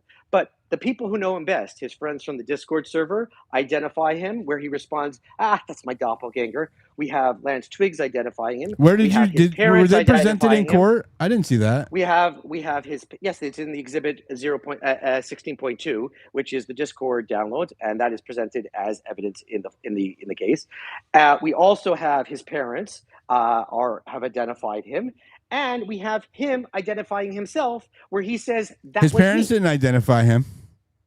Yes, they did. No, they did not. All right, now anybody can ask the questions unless you want me to address the Zionist When question. did his parents identify him? Where is that statement? That is in the charging documents. There is a statement from the parents in the charging document. That is in the interviews that were conducted with the parents when they were at There the station. there was an interview of the parents. Okay. Yes. There was a statement from the parents read in the court. Parents. No, it was not read to the court, but it is submitted. So there wasn't a statement from the parent. So have you heard a statement? No. Hold on. You're not answering my question. I am have answering, you you're just not heard listening to or my answer. read a statement from his parents? Yes or no? The parents were interviewed when This they is got a long to the way to say station. no. That Mitchell So guy it's a short was way to say yes, actually. that Mitchell guy, whoever he was, the deputy, whatever friend, he was interviewed. The mother was interviewed, and the father was interviewed separately. And did they give statements? Yes, they did give statements. And did you read those statements? That's in the charging document. I have not read that. But it Okay. is summarized in the charging Have those statements been made public? Nope, they have not been made Have public. you but we know heard that they those exist. statements? Yes, we have in the charging document. You heard the statements of And the in other parents. court filings. You just said that they weren't read to us. They weren't available. So No, how could we you? had the fact that they have been summarized in the charging document. The wording specifically has not been read into the record Translation? yet. But we know that, bullshit. but we know they exist. Here, Diligent, I have so a direct funny. quote from you from the charging Nice document. try, Mitch. Diligent, I have a direct I'm quote from you accurate. from the charging And document. even if you don't believe the parents, 1 second, AB, even if you don't believe the parents, Okay, so I Tyler have a himself question for you said- now, Mitch. Hold on, Tyler AB, and I himself will. said- I'll let you read it. Hold on. Tyler himself I identified think we himself have to. and s- I think 1 we second, need. last I think we point. need a break. Tyler himself. Hold on. Tyler himself said, and that is Mitch, in evidence. Mitch, I let you 16 finish. po- Let me I am- no, rebut you with asked my me a question. You asked me a question. You didn't let me and ask I'm the fucking answering that. question. Tyler, in evidence, 16.2, exhibit 16.2, he is verified as saying, that is me. That's not true. So, Mitch, do you know, or can you refer me to one Zionist who does not believe the FEDslop or official narrative of Charlie Kirk? Just one. Excellent question. And you know exactly why, because I've told you many times, because our side have sensibility, common sense. Is that why? While the other side are propagandists. I'm going to take that as a big I no. have told you, I'm going to take that as a big no. You don't know one Zionist who does not believe the official narrative. Let me answer my question. You asked the question. Let me finish it. Propagandist to what end, Mitch? I have told you 100 times that Candyland is Pallywood. Everybody who believes I don't know what in that the bullshit, means. everybody who believes in the bullshit about Charlie Kirk are the same propagandists. Let's just. You keep saying racist that. Hold on. Please mute up. Hold on. I want to do a quick straw poll of my audience. Okay. I'm going to scroll for YouTube, shit. Mitch. Please. I don't want to have to drop you. Please. While I'm answering, okay. you must overtalk you keep talking over me. I'm the host. I can overtalk anybody that I want. Okay. So you can request and come back up, but if you continue to talk over me, I'm just going to drop you down and leave you down. All right. So I just want to do a quick straw poll. When Mitch says Pallywood, do you know what he means? I just objectively, if you're in the chat over on YouTube, yes or no? Do you know what Pallywood means? If you're listening on X in Spaces, give me a 100 if you know what Pallywood means, or give me a thumbs down if you do not know what it means. Because I do not know what the hell. Look at that. I do not know what the hell he is talking about when he says that. And he says it all of the time. All of the time. How come it's only Zionists that are giving 100? That's crazy. That's crazy. Have you considered it's Googling almost it? like you all... Or asking Grok. Have you considered? You have a Grok I don't right need with to you. ask Grok. I'm doing a straw poll. No, why would I know things? What does I my just like to say audience things. know? Okay. Look, the chat on YouTube is going nuts. No. Some of them are saying yes. Some of them are saying yes. Not very many. I just don't know why he always says that. Like, you're losing us. It's not a very articulated talking point, I don't think. I think it's low IQ. I think it's a low IQ to diminish dissenting opinions that you don't agree with, and it's not an oppressive one. It has the opposite effect. It actually makes me feel like your arguments are based on feelings and ideology and not on logic and reason. Let's go to Ali File. She's been waiting patiently, and then we'll go to Q. Can I read that one quote I wanted from the charging document? It's literally 15 seconds. You guys have had a lot of floor time, man. Come on. You said you'd be able to read it. I'm just going to say something and leave. He can have the floor. I just Go- want to let you go know ahead, Ali. that Blake Neff is in a space with Gary.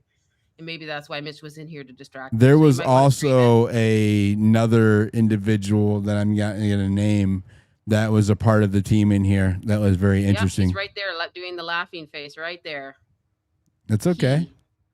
So They can- sensitive. I would love for them to come up and tell me what they think about the Panguitch receipt and the witnesses being turned over to the parties in the case. I would really love to hear their opinions on that.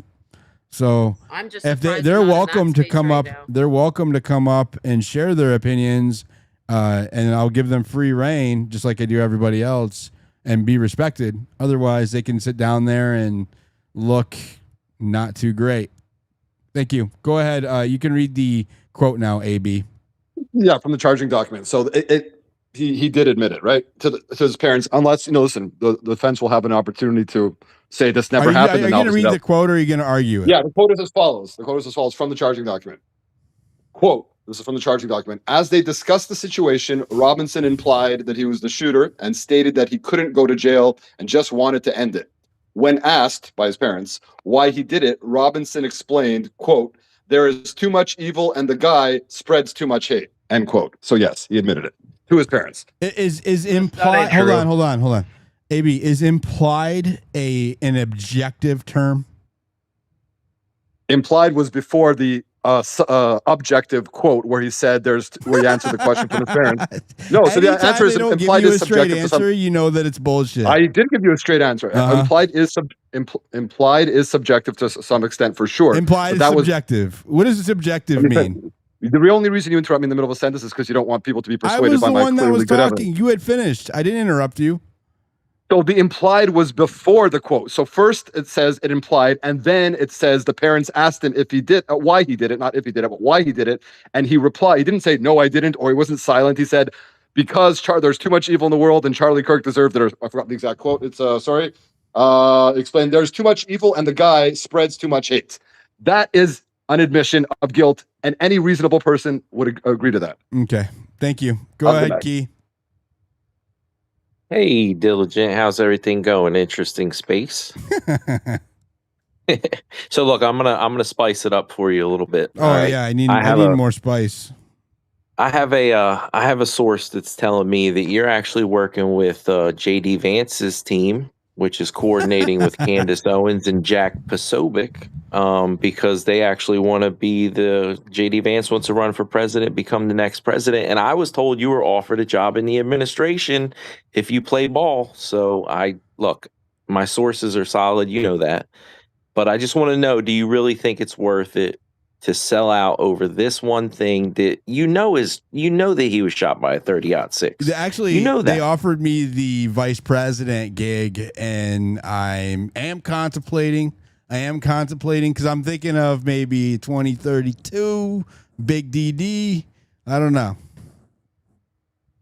And look, I'll actually cast my vote for you in 2032. But I want you to understand that I think you need to just accept he was shot by a 30-06. He was shot from that roof. A magic bullet in his C2 that would have, somehow curved and went under his jaw and hit the C2 and then went straight down, curved again, without going through his face. And then that 30-06, even if it was a center fire, right? A hollowish point. It just did not exit because of miracle, right? No, Final miracle. I think the argument that's the distraction. That's where they're not going to give you the VP if you don't accept the 30-06 part, right? Like the Tyler Robinson part, I don't think they care about that, but even Candace Owens is coming around. So I just spoke to people on her team recently, and she's going to admit that the 30-06 is real. It was a 30-06, just that she doesn't believe that Tyler Robinson shot the firearm. And so, Key, what position is she being offered? In Candace? the administration. Well, that's why I don't think he was offered. I think she was actually being offered VP. I think that he was going to be director of FBI, Diligent. Oh, so we got Candace as VP. Let me see if I'm qualified. Oh, yep. I can be I can do that. I can be the director of the FBI. Oh, come on, D. Go for CIA. You could do a good job. Diligent, CIA. I actually think that that's what AJ is going to do is CIA. She's always quiet over there, but I know she's thinking. You know what I mean? So I think that's what her position is going to be. She's going to be in the CIA, and then she'll be able to tell us the actual secrets because nobody else ever told us, right? Like nobody else ever really declassified anything good.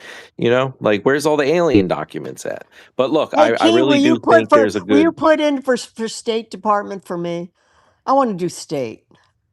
Well, state's kind of complicated. I don't know if you want to deal with that. Then you got to deal Oh, with on all the my other old age, I'll countries be and all foreign right. languages and stuff. But all right, I Hola. mean, just tell the rest of the country or the rest of the world that they have to learn English. Otherwise, we're not going to help them out.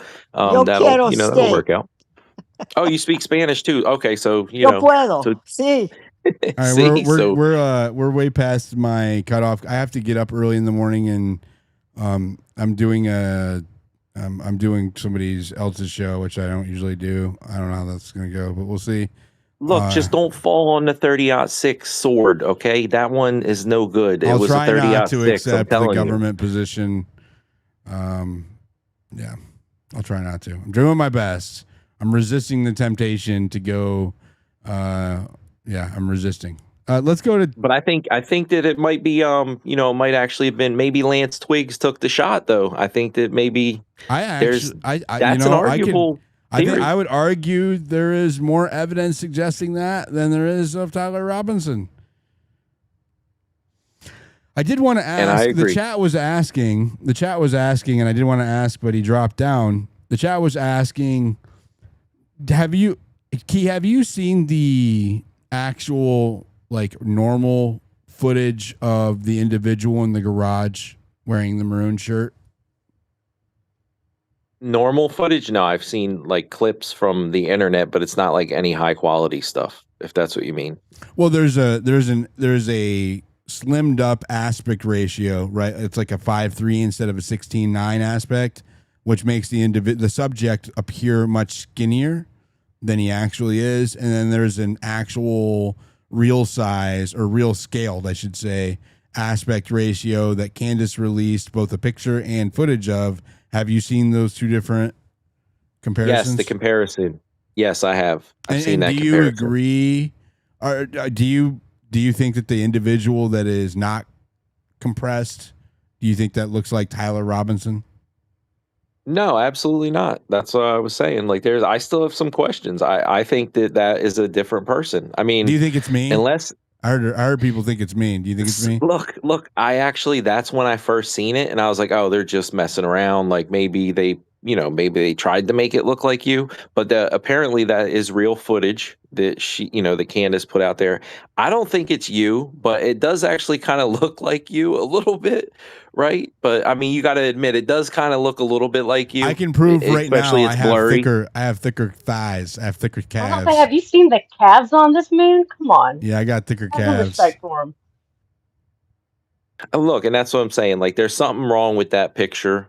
And that's why, like, I don't trust any of this stuff that's coming out because I can't verify that this is real stuff. It's real footage. Where did they get it from? I didn't collect it. The evidence chain, I don't know. And that's why, like, I try and actually stay out of this conversation, other than the point where I think the autopsy does actually verify that he was shot by a 30-06 because of how much damage You there haven't actually is. seen the That's my autopsy argument. report.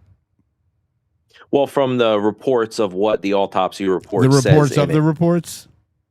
Yeah, and if it all aligns, I think that's a lot of damage for one bullet. So if you're thinking, that it was a smaller caliber, I don't think you'd get that much damage. You hang out in special places. Have you ever met a Zionist that doesn't believe in the FEDslop narrative? Just one. Can you give me an example? I was curious. No, I mean we pretty much have to.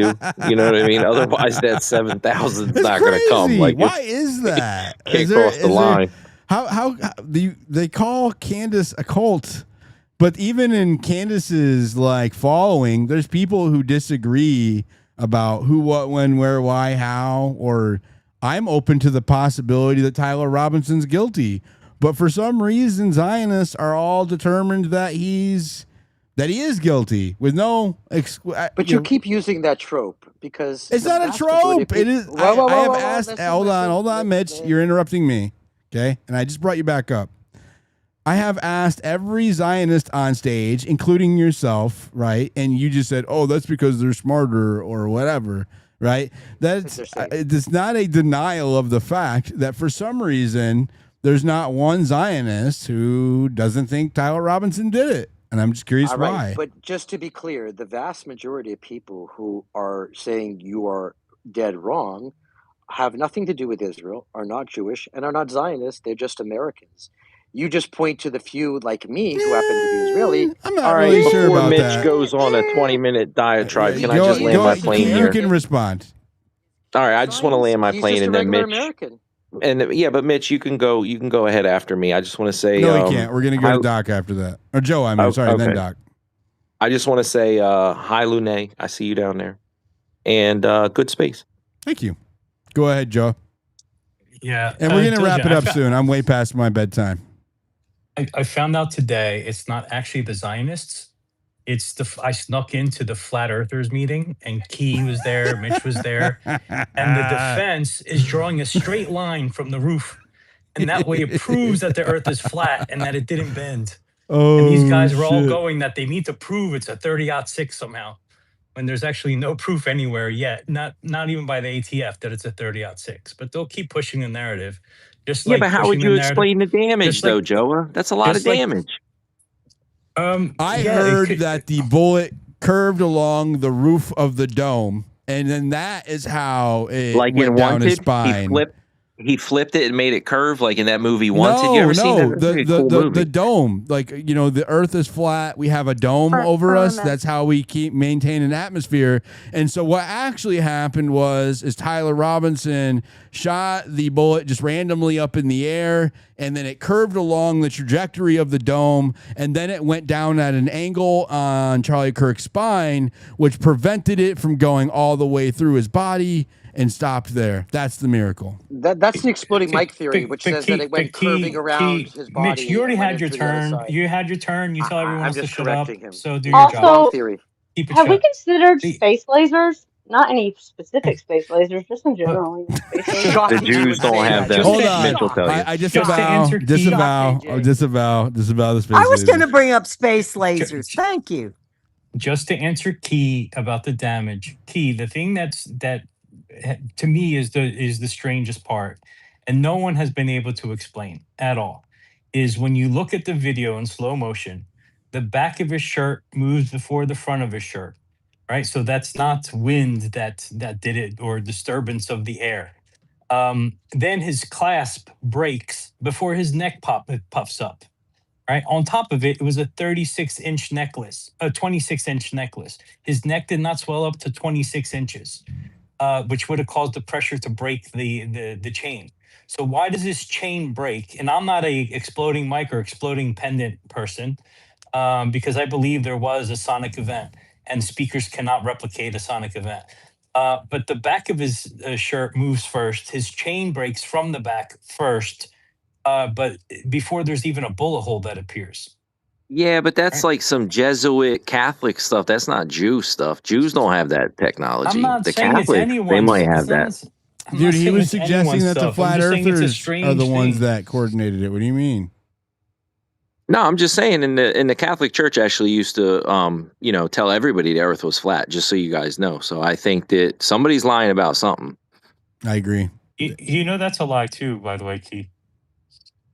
Hold on, the flat earth is a lie or the round earth? We're not doing that. You're pissing my chat off. Some of them apparently are flat earthers, and I don't want to. That's a whole nother rabbit hole. I used to go and debate. I used to go debate those people every weekend. This is go find what's his name? I'm a flat earther, just so you guys know.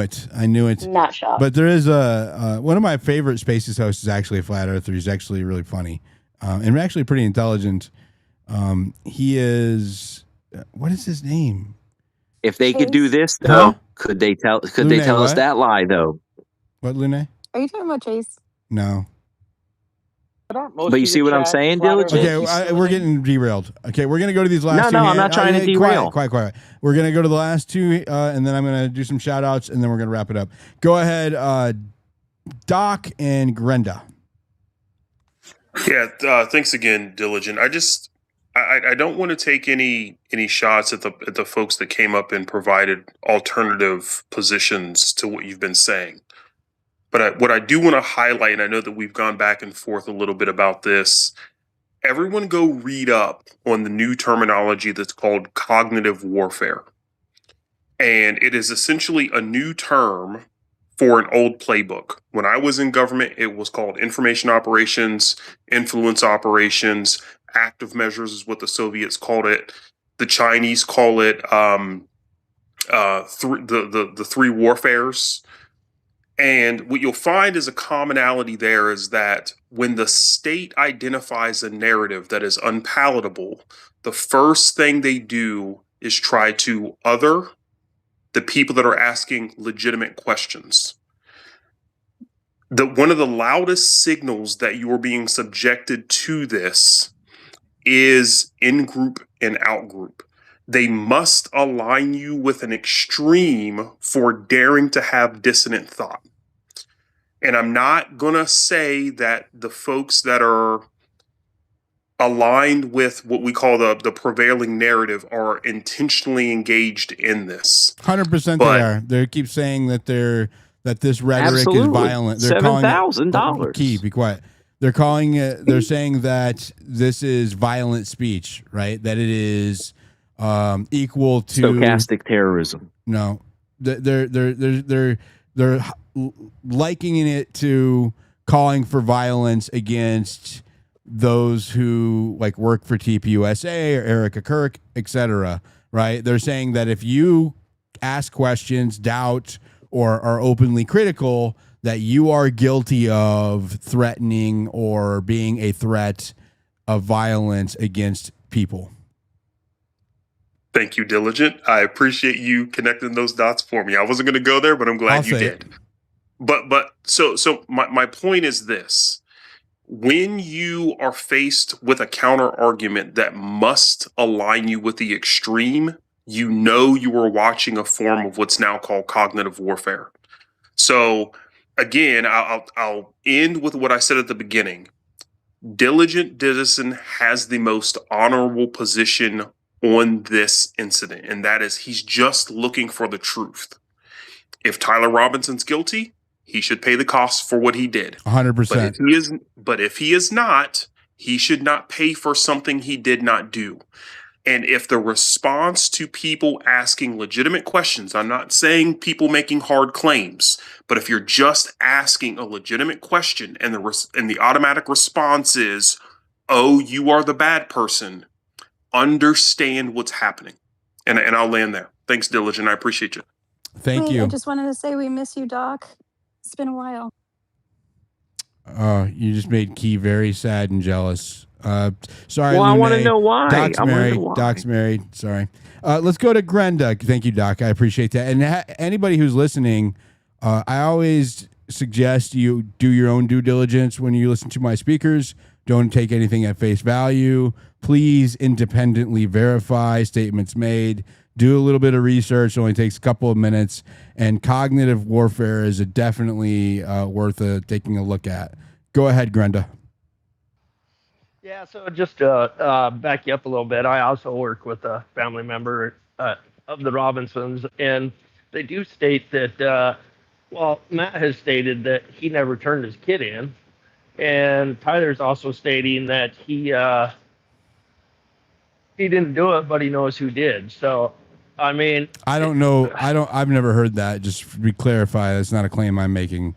I did hear that Tyler denied doing it. That is true, but I don't know anything about him knowing who did. I didn't know. I've never been told that. That's what the cousin's saying. So I don't know. That's just what he said. We've discussed it quite a bit because we're working together quite a bit. I'm on a different rig now, but yeah. So just these guys going in there and saying this, it's just like you say, it's all the same people saying it. So I just wanted to back you up a little bit, congratulate you. That's pretty honorable, that you went and did all that stuff on your own. Really respectful, Definitely bro. not on my own. I had a lot of support. I've had a lot of support. I have a lot of support in what we're doing over here, and I have people helping me behind the scenes in ways that I can't even articulate how much I appreciate. But shouting them out or saying it would make them targets, and so that's not fair to them. But just know that the people who are helping me are greatly appreciated. Yeah, I'm curious. Have you talked theory with them? Any of them? The Robinson side? theory? Yeah, like, do they have a theory on what happened? You know, like, was it a No, my was it my interaction with the family member I talked to, who is not the parents, is limited to me sharing my findings and asking for information. I don't posit theories with them. I don't really speculate on theories a whole lot in general. I look at different people's theories, but I don't espouse any theories other than we're being lied to. This is a cover up. That's a theory that I do espouse. 100%? Yeah. And actually, I've done some work because I'm curious about this stuff on my own, and it was just kind of crazy that I happen to work with. Well, I actually work with 3 people that one was best friends with Matt in high school, and then another bow hunted with Tyler every year up until he went away. But and then the other's a cousin. So it's pretty interesting. But yeah, so I've emulated that gunshot with a 17 HMR, which Gary Melton, that was his initial reaction, is he thought it was a 17 HMR. But they actually think it was a 5728. And if anybody wants to do a little bit of research on that, it's got an interesting history, and it is now civilian made. So do a little research. It's pretty cool. All right. Thank you, man. Appreciate it. Well, I just want to say, please follow my co-host AJ and everybody up on the stage, especially the independent researchers and citizen journalists up here who stick their neck out and face the wrath of the people who don't agree with their positions, getting doxxed, getting slandered, getting dragged through the mud.